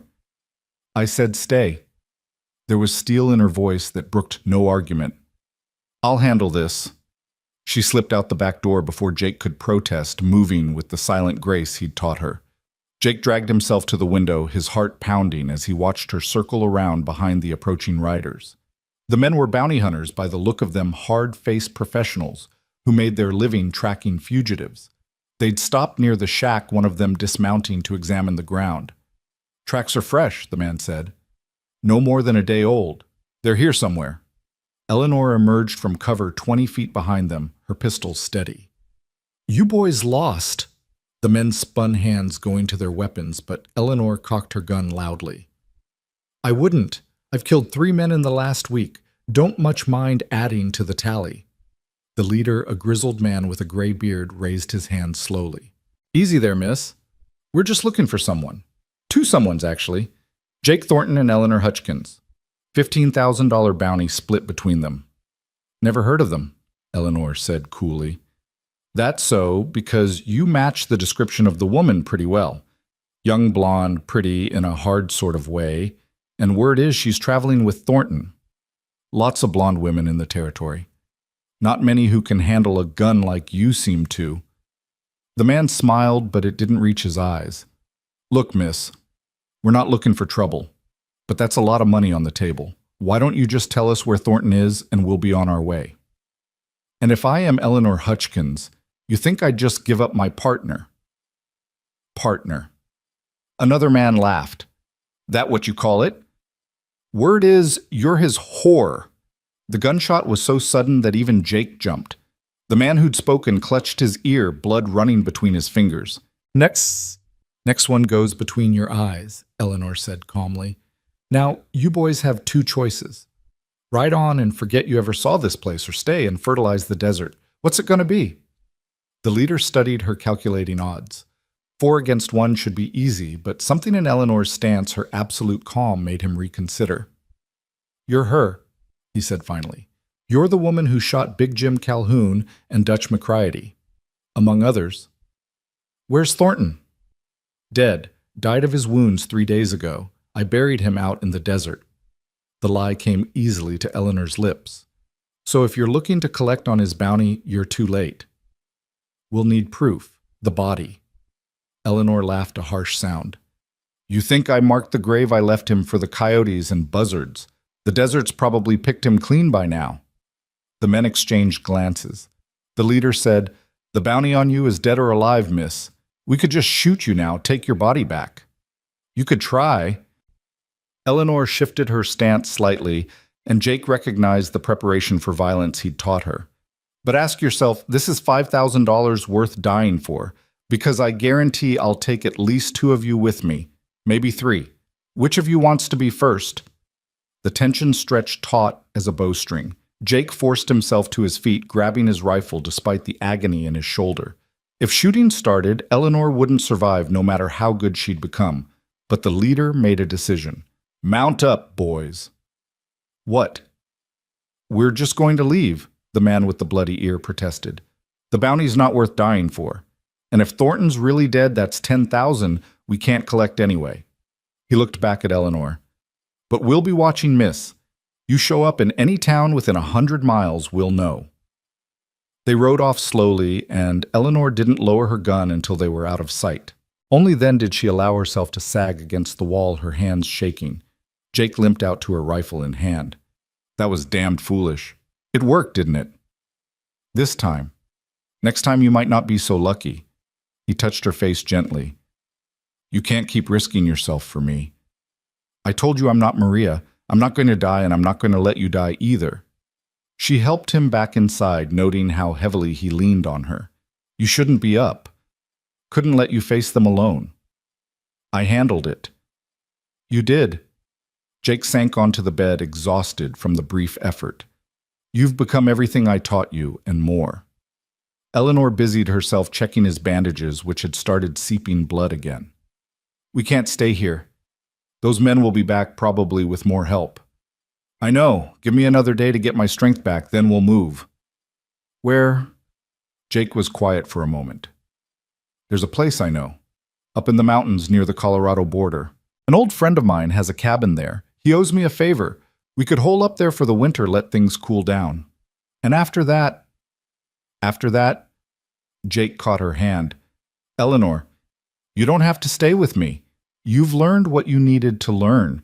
You could go anywhere now, start fresh. California, Oregon, even back east if you wanted. Eleanor pulled her hand away. Is that what you want? For me to leave? I want you to be safe. And you'll never be safe with me. There'll always be another Dutch, another bounty hunter, another ghost from my past. What if I don't care about safe?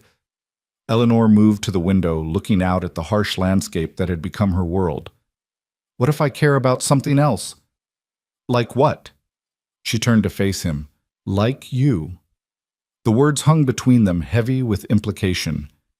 Jake's expression cycled through surprise, pain, and something that might have been hope before settling on his usual guarded neutrality. You don't know what you're saying. Don't I? I've spent every moment of the last 3 weeks with you. I've seen you at your best and worst. I know you talk in your sleep that you can't stand coffee without sugar when you can get it, that you check your guns exactly 3 times before you sleep. I know you're haunted by your wife's death, that you blame yourself for not being there to protect her. Eleanor, I know you're a good man who's done bad things to survive. I know you're patient and kind when you're teaching, but ruthless when threatened. I know you've saved my life repeatedly, even when it put your own at risk. She moved closer to him. And I know that sometimes when you think I'm not looking, you watch me with something in your eyes that isn't just concern for a student. Jake looked away. You're young. You've been through trauma. What you're feeling, it's not real. It's just the situation. Don't patronize me, Eleanor said sharply. I'm not a child. I've killed men. I've survived the desert. I've earned the right to know my own mind. Even if what you're saying is true, it doesn't matter. I won't put another woman in danger because of my past. I'm already in danger. I have my own bounty, remember my own enemies. Eleanor sat beside him on the bed. We're both marked Jake, both running. Why do it alone? Jake looked at her, really looked at her. The afternoon sun, slanting through the window, caught the gold in her hair, turned her skin to honey. But it was her eyes that held him fierce and determined and alive in a way he hadn't seen since Maria. "You're not her," he said softly, and for the first time it didn't sound like disappointment. "No, I'm not. Maria was your past. I could be your future if you'd let me." Jake reached out his fingers, tracing the bruise Dutch had left on her cheek.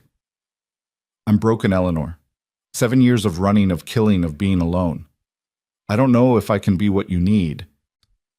"I don't need you to be anything but yourself." She caught his hand, pressed it against her cheek. "We're both broken. Maybe that means we fit together." Jake pulled her closer with his good arm, and Eleanor went willingly, careful of his wounded shoulder. Their lips met, tentative at first, then with growing passion. It was a kiss born of desperation and loneliness, of shared danger and mutual understanding. When they finally pulled apart, both were breathing hard. "This is a mistake," Jake said, but his hand was tangled in her hair, holding her close. "Probably." Eleanor agreed, then kissed him again. They stayed like that as the sun set, holding each other in the dying light. Outside, the desert began its nightly symphony of howls and rustles. But inside the shabby cabin, two damaged souls found a moment of peace in each other's arms. The next morning brought harsh reality. Jake's wound had reopened during the night, and he was weak from blood loss. Eleanor knew they needed medical supplies desperately, but the nearest town was 2 days' ride, and showing her face there would be suicide. "I'll go," she decided, packing their meager supplies. "You stay here and rest." "Absolutely not. Those bounty hunters won't be looking for a Mexican peasant woman." Eleanor pulled out items she'd taken from Dutch's camp, a serape, a wide-brimmed hat, materials to darken her skin. "You taught me to be someone else when needed. Time to put it to use." Jake watched her transform herself with disturbing efficiency. When she was done, she looked nothing like the blonde fugitive on the wanted posters. "Be careful," he said, knowing he couldn't stop her. "Always am." She kissed him quickly, then was gone. The ride to town was nerve-wracking. Eleanor kept her head down, her posture submissive, playing the part of a poor woman seeking medicine for her sick husband.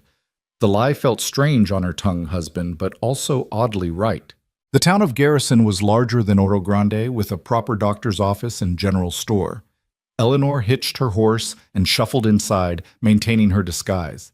The shopkeeper barely glanced at her as she gathered medical supplies, ammunition, and food. She was leaving when she heard the conversation that chilled her blood. 20 men, they say. Professionals? The Carson family's bringing them in from Texas.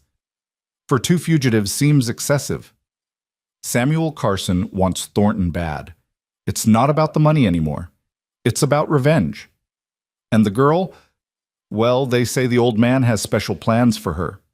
Eleanor forced herself to keep walking, to maintain her shuffling gait until she was out of sight. Then she mounted up and rode hard back to the shack. Jake was awake when she arrived, and his face went grim as she relayed what she'd heard. 20 men, professional guns. He struggled to sit up. "We need to leave, tonight." "You can't ride. You can barely stand." "I'll manage. Help me up." Together they packed what little they had. Jake gritted his teeth as Eleanor helped him into the saddle, fresh blood already seeping through his bandages. They rode north toward the mountains Jake had mentioned traveling by moonlight. By dawn, Jake was slumped forward, barely conscious. Eleanor spotted a grove of cottonwoods near a stream and made the decision to stop. She got Jake down and into the shade, her heart sinking as she saw how pale he'd become. "Can't keep going," he mumbled. "Leave me. Save yourself." "We've been through this," Eleanor said firmly. "I'm not leaving you." "Eleanor, please, 20 men. You can't fight those odds." "Then I'll die trying." She gave him water, checked his wound. "You don't get to make this choice for me, Jake. I choose to stay." Jake grabbed her wrist with surprising strength. Why throw your life away for me?" Eleanor met his fevered gaze steadily. "Because for the first time in my life, I have something worth fighting for. Someone worth dying for. And if that's not love, I don't know what is." Jake's expression crumbled. "Eleanor, no more arguments. Rest now. I'll keep watch." She sat beside him as he drifted into exhausted sleep, her rifle across her lap. The stream gurgled peacefully, birds sang in the cottonwoods, and it was hard to believe that somewhere out there 20 killers were hunting them. Eleanor thought about the choices that had brought her here. Every decision from fleeing her stepfather's house to staying with Jake now had led to this moment. She could have taken that stage to California, could have left Jake at any point in their journey, but she'd chosen to stay, chosen him, chosen this life of danger and uncertainty. The sound of horses made her grip the rifle tighter, but it was just one rider moving slowly, hands visible. As he got closer, Eleanor recognized him with shock. It was Tommy, the young cowboy who'd helped them before. "Don't shoot," he called. "I come with a warning." Eleanor kept the rifle trained on him. "Talk." "The Carson men are maybe 6 hours behind me. They've got your trail. Dutch had a cousin among them, and he's out for blood." Tommy dismounted slowly. "I tried to throw them off, but they've got an Apache tracker with them." "Why warn us?" Tommy looked embarrassed. "I told you about my sister, and, well, you two remind me of something. Love, maybe. The real kind, not the forced kind Big Jim was after." Eleanor lowered the rifle slightly. It's not like that." Tommy smiled. "Ma'am, I saw how you looked at him when he was dying, and how he looked at you when he thought no one was watching. If that's not love, I'll eat my hat." Before Eleanor could respond, Jake stirred, forcing himself upright despite the pain. 6 hours, you said. Maybe less. They're moving fast." Jake looked at Eleanor, then at Tommy. "There's an old mine about 2 miles north, abandoned but defensible.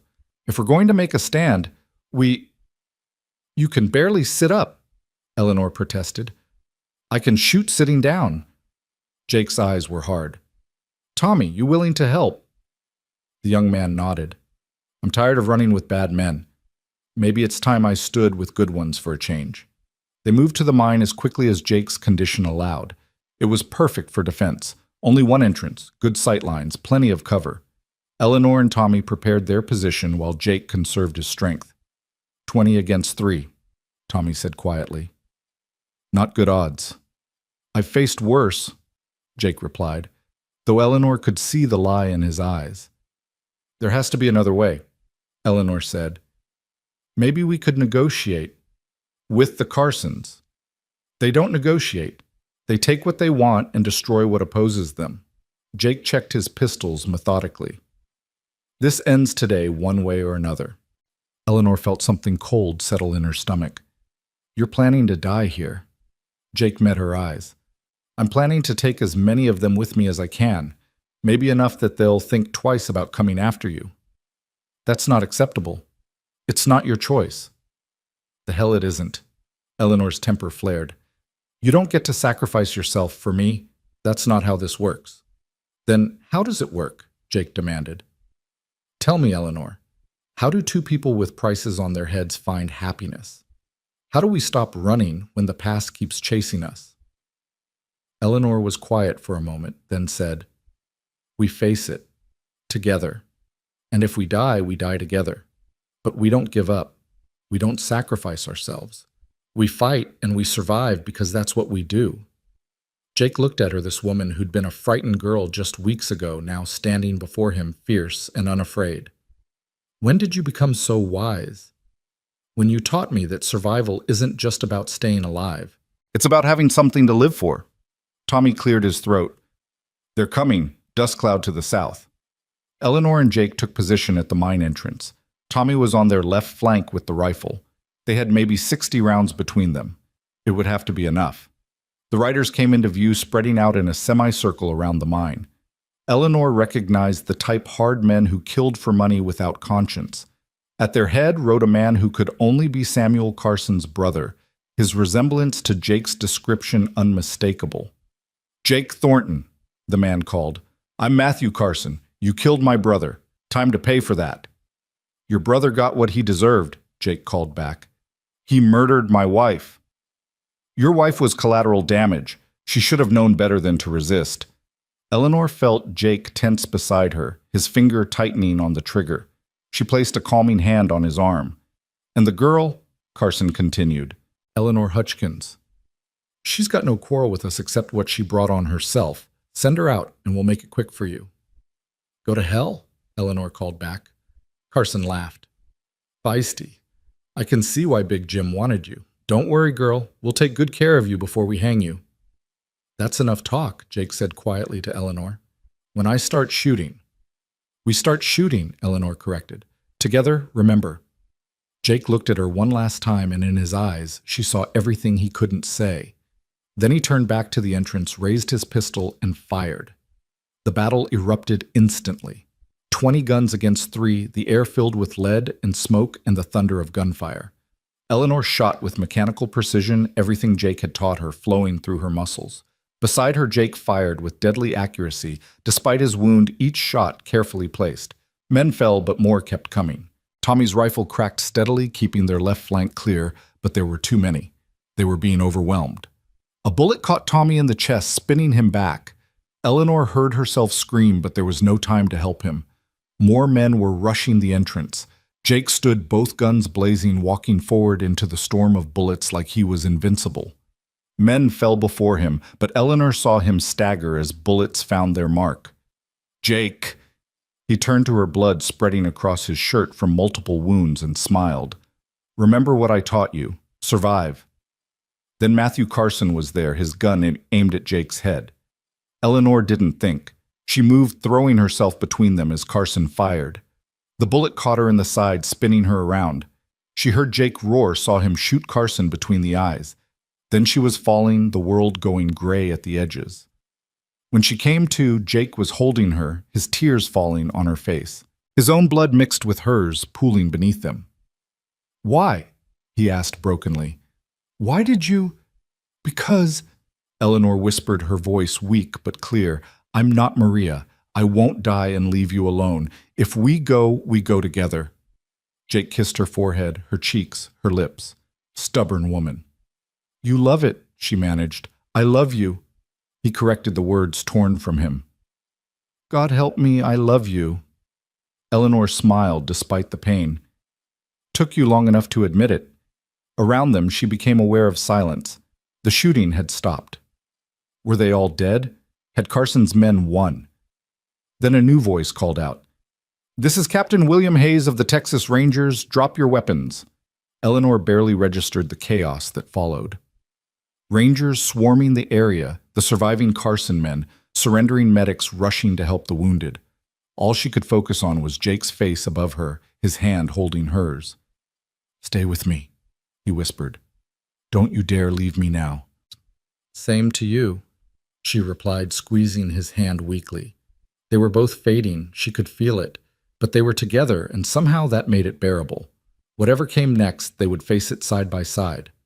As unconsciousness claimed her, Eleanor heard one of the Rangers say, Get them to the doctor quick. These two are witnesses against the Carson organization. The governor wants them alive. But Eleanor didn't care about governors or testimonies or the future. All that mattered was the warmth of Jake's hand in hers, the sound of his labored breathing that meant he was still alive, still with her. She'd made her choice in that shabby mining shack when she'd refused to leave him. She'd chosen love over safety, partnership over solitude, a dangerous man over a peaceful life. And even now, bleeding and possibly dying, she didn't regret it. Jake, she whispered, I'm here. No matter what happens. I know, he said softly. Me too. The world returned to Eleanor in fragments. The antiseptic smell of a medical ward. The scratchy feel of clean sheets. The distant murmur of voices. Pain radiated from her side, but it was a dull ache now, not the sharp agony she remembered. She tried to open her eyes, but her lids felt weighted with lead. She's waking up, a woman's voice said. Fetch the doctor.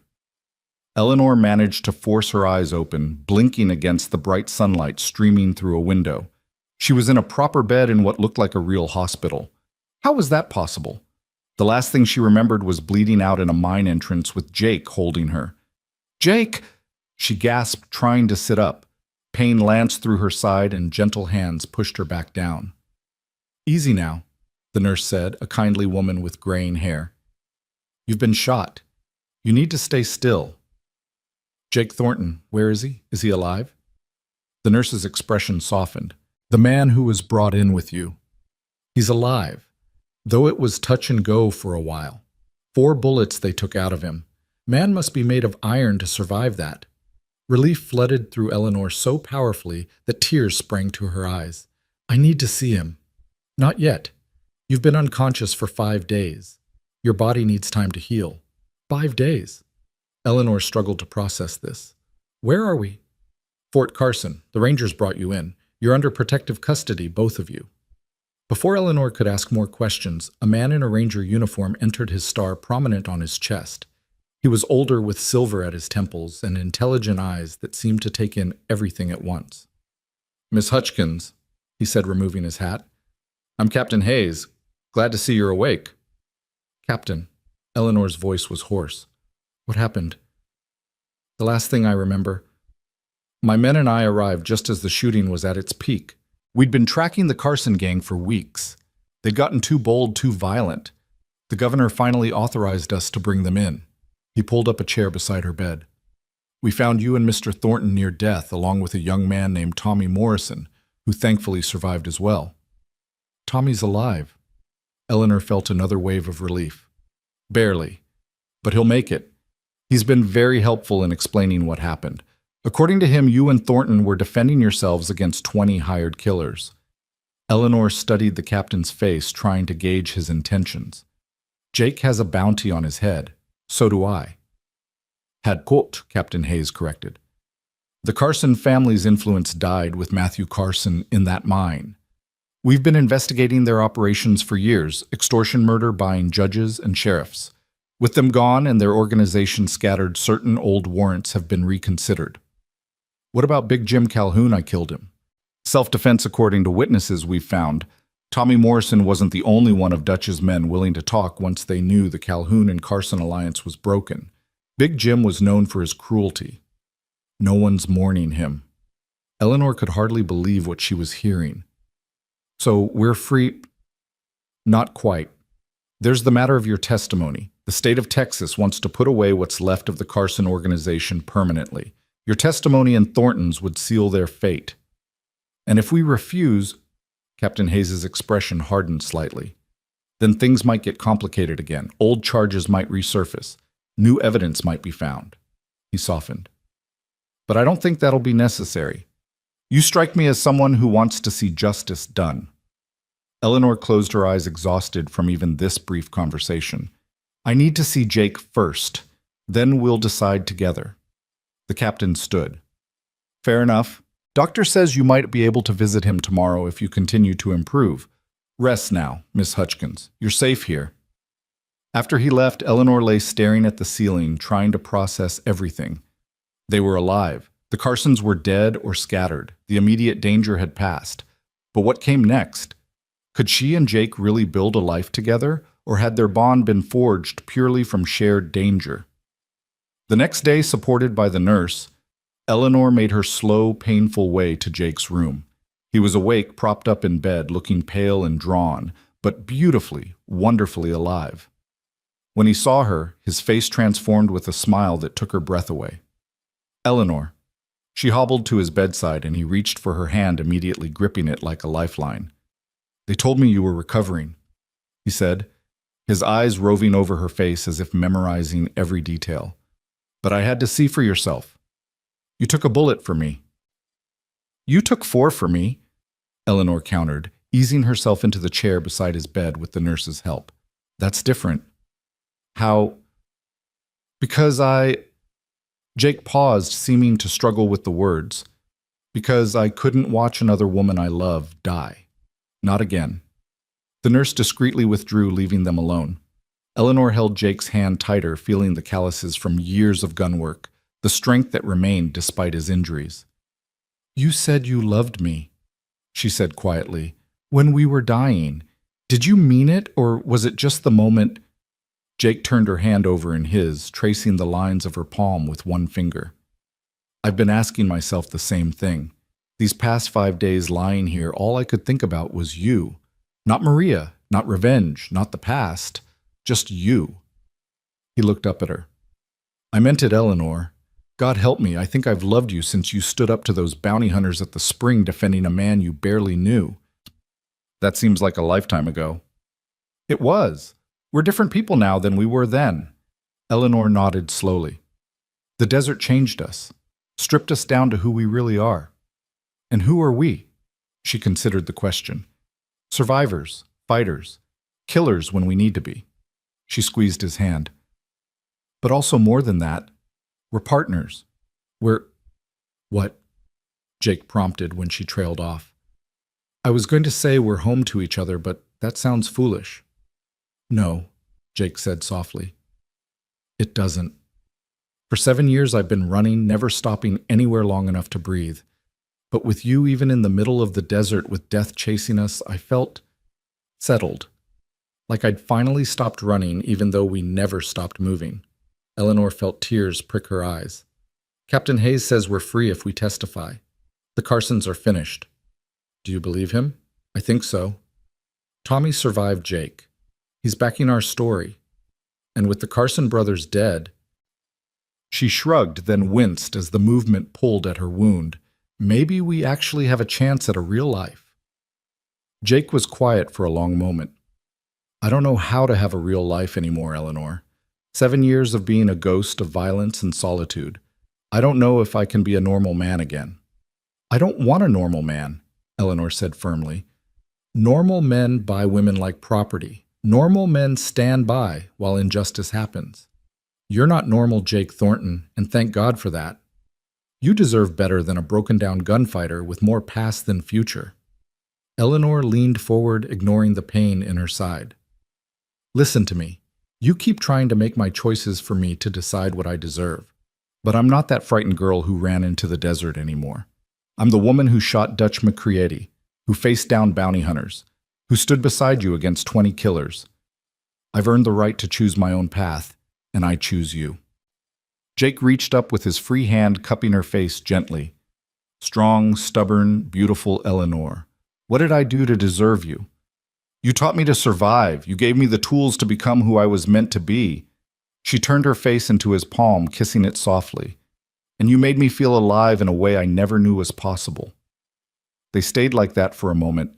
Then Jake said, we should testify. Put the past to rest properly. Then we figure out how to live without someone trying to kill us every other day. Eleanor laughed, though it hurt her side. That'll be a novel experience. Over the next 2 weeks, as they recovered, Eleanor and Jake gave their testimonies to the rangers and territorial prosecutors. They told the story of Samuel Carson's murder of Maria Thornton, of Jake's revenge, and years of running. Eleanor detailed Big Jim Calhoun's attempt to buy her escape, the pursuit that followed. Tommy corroborated everything, adding details about Dutch's operations and the corruption that had let men like Big Jim operate freely. The remaining members of the Carson organization were arrested one by one. Without their leaders and faced with overwhelming evidence, most made deals to testify against each other. The empire of violence and extortion that the Carson brothers had built crumbled in a matter of weeks. During this time, Eleanor and Jake grew stronger both physically and together. They spent hours talking, sharing stories of their lives before they met.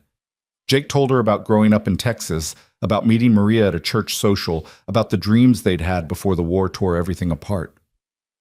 Eleanor spoke of her father, a gentleman who'd taught her to read and write, to think for herself in a world that didn't value women's thoughts. He would have liked you, Eleanor said one afternoon as they sat in the fort's small garden taking in the sun. A gunfighter who led his daughter into danger. A man who treated me as an equal, who taught me to defend myself, who saw me as a person, not property. Jake squeezed her hand. I need to tell you something about Maria. Eleanor tensed slightly. Maria's ghost had haunted their entire relationship.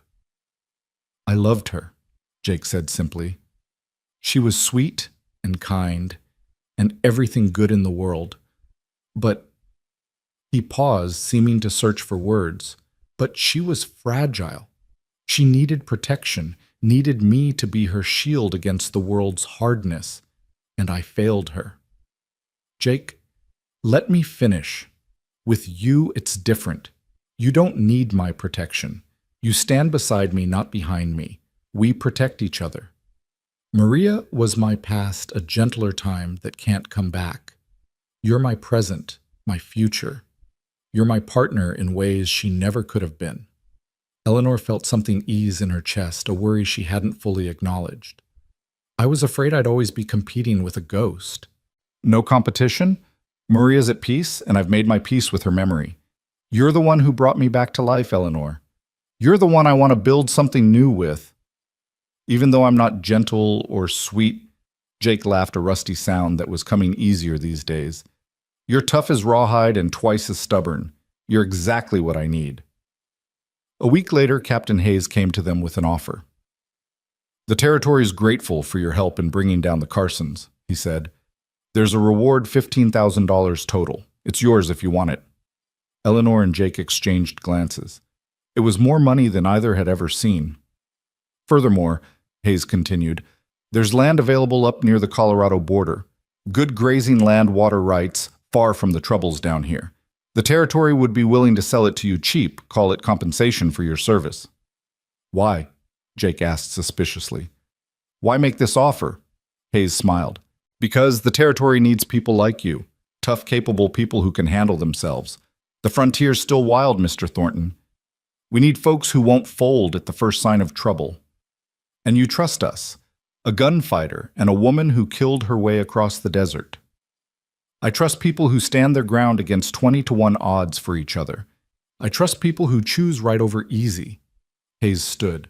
Think about it. The offer stands. After he left, Eleanor and Jake sat in silence for a while. It could work, Eleanor said finally. A ranch? Somewhere to build a real life. You want to be a rancher's wife? Eleanor snorted. I want to be a rancher, full partner, my name on the deed alongside yours. That's not usual. Nothing about us is usual.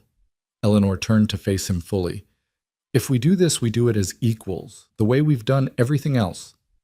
Jake studied her face, then nodded slowly. All right, equal partners. He paused. In everything? Something in his tone made Eleanor's pulse quicken. What are you asking, Jake? He stood carefully still, weak but determined. Then to Eleanor's shock, he lowered himself to one knee beside her chair, gasping slightly from the effort. Jake, your wounds. Quiet, woman, and let me do this proper. He took her hand in both of his. Eleanor May Hutchkins, you saved my life in every way a life can be saved. You brought me back from the dead, gave me a reason to keep living. You're the strongest, bravest, most magnificent woman I've ever known. Would you do me the honor of being my wife, my partner in all things always? Eleanor felt tears streaming down her face. You impossible man, of course I will. Jake smiled that rare, brilliant smile that transformed his face. You sure I'm still a broken-down gunfighter with more scars than sense? And I'm still a woman with blood on her hands and a price on my head in some places. We make a fine pair, then. Eleanor helped him back to his feet, and they kissed, careful of their healing wounds, but passionate nonetheless. When they pulled apart, Jake rested his forehead against hers. I never thought I'd have this again, he whispered. A future, hope, love. Neither did I, but here we are. They were married a week later in the fort's small chapel with Captain Hayes and Tommy Morrison as witnesses. Eleanor wore a simple dress the nurse had found for her, and Jake wore his cleanest shirt. It wasn't fancy, but it was theirs. Tommy, still recovering but mobile, grinned through the ceremony. Knew you two were meant for each other, he said afterward. Even Dutch saw it, though it made him mad as hell. What will you do now? Eleanor asked him. Captain Hayes offered me a job as a ranger scout. Figured I'd try being on the right side of the law for a change. He tipped his hat to them. Thanks to you two, I got a second chance. Don't plan to waste it. As autumn arrived, Eleanor and Jake took possession of their land near the Colorado border. It was beautiful country, rolling grasslands backed by mountains, a clear stream running through its stands of pine and aspen. They used part of the reward money to buy lumber and supplies, and with the help of some hired men built a modest but solid house. Eleanor insisted on helping with the construction despite the workers' shocked expressions. She could still barely lift heavy beams with her healing wound, but she could plan and measure and make decisions. Jake backed her completely, and soon the men learned to take orders from Mrs. Thornton as readily as from her husband. They bought cattle started small but with good stock. Jake knew ranching from his youth, and Eleanor learned quickly. They worked side by side from dawn to dusk, building something that was theirs alone. One evening, as the first snows began to dust the mountains, they sat on their porch watching the sunset. Eleanor had her head on Jake's shoulder, his arm around her. "Do you miss it?" she asked. "The running, the danger?" "No," Jake said without hesitation. "That was surviving. This is living. It's hard work. Better than gun work." Eleanor was quiet for a moment, then said, "I got a letter from Captain Hayes today. The last of the Carson gang was convicted. It's really over." Jake tightened his arm around her. "How do you feel about that?" "Free," Eleanor said simply. "For the first time in my life, truly free." "And what will you do with that freedom?" Eleanor smiled, turning to look at him. "Build a life with you. Raise cattle. Maybe children someday. Grow old on this porch watching sunsets." "Sounds dangerous," Jake teased. "The most dangerous thing I've ever done," Eleanor agreed, "giving my heart to a gunfighter." "Former gunfighter," Jake corrected. "Now I'm just a rancher." "You'll always be the man who taught me to survive," Eleanor said, "who showed me I was stronger than I knew, who gave me the courage to become myself. And you'll always be the woman who saved me from myself, who refused to let me die in the desert literally and figuratively, who taught me that the past doesn't have to define the future." They kissed as the sun dipped below the mountains, painting the sky in shades of fire. Inside the house, a fire crackled in the hearth they'd built together. Their rifles hung above the mantel, retired but not forgotten, reminders of who they'd been and what they'd survived. That night, as they lay together in their bed, Eleanor traced the scars on Jake's chest, the old ones from his years of running, the new ones from the mine shootout. "Battle scars," she murmured. "We match," Jake replied, his fingers gently touching the scar on her side where she'd taken the bullet meant for him. "Do you ever wonder what would have happened if I hadn't run that night, if I'd married Big Jim like my stepfather wanted?" "You'd be dead," Jake said bluntly. "A man like that would have killed you body or spirit or both. And you, if I hadn't come stumbling into your life, I'd probably be dead too, or worse still, wandering, still empty, still running." He pulled her closer. "We saved each other, Eleanor." "You're my first," Eleanor whispered, echoing words she'd said in fear once, but now said with love. "My first love, my first real choice, my first true partner." Jake kissed her forehead tenderly. "Then I'll be your last," he promised. "Your last love, your last partner, the last man you'll ever need to run from or with. From now on, we stand our ground together." Winter came to their ranch with heavy snows and bitter winds, but their house was warm and solid. They spent the cold months planning for spring, for the future they were building. Eleanor learned to cook properly, though she was never as good as Jake, who had years of trail cooking behind him. Jake learned to trust in permanence again, to make plans beyond the next day or week. They received occasional letters from Captain Hayes, keeping them informed of the world beyond their ranch. The Carson trials had made headlines back east, being written up as the end of an era of lawlessness. Jake and Eleanor's names were mentioned, though Hayes had kept the more sensational details private at their request. Tommy wrote too full of stories about his new life as a ranger. He'd found purpose in the law he set away to atone for his years riding with bad men. One evening in late winter, as they sat by the fire, Eleanor said, "I've been thinking about what you said, about children." Jake looked up from the bridle he was mending. "Oh, would you want them after everything?" Jake set aside his work and pulled her onto his lap. "With you, yes. Children who'd grow up free, who'd learn to be strong and independent like their mother, and honorable and protective like their father. God help them with our combined stubbornness," Jake laughed. Eleanor smiled, then grew serious. "I'm scared, Jake. What if I'm not? What if I can't be gentle enough? I've become so hard." "You're not hard," Jake said firmly. "You're strong. There's a difference. And you're capable of great love. You've shown me that every day. Our children would be lucky to have you." Eleanor kissed him, pouring all her love and gratitude into it. When they pulled apart, she whispered, "I think maybe we should start trying. For children, I mean. Jake's eyes darkened with desire and something deeper hope, perhaps. I think that's a fine idea, Mrs. Thornton. As spring arrived bringing new life to the ranch, Eleanor knew she was carrying new life within her as well.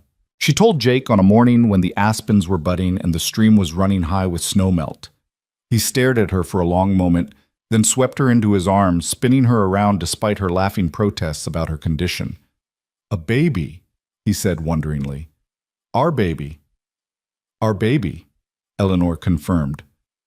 "Due in the fall, I think."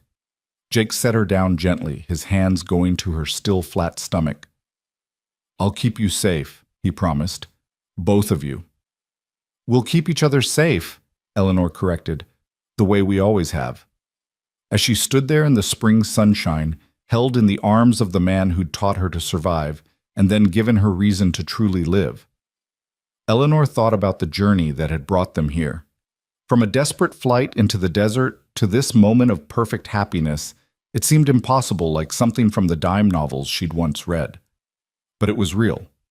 The calluses on her hands from building this house were real. The scars they both carried were real. The love between them, forged in fire and tempered by trials, was the most real thing she'd ever known. "I love you," she said, words that still felt new and precious. "And I love you," Jake replied. "My Eleanor, my salvation. My Jake, my teacher, my partner, my heart." They stood together looking out at the land they'd claimed, the life they'd built, the future stretching before them.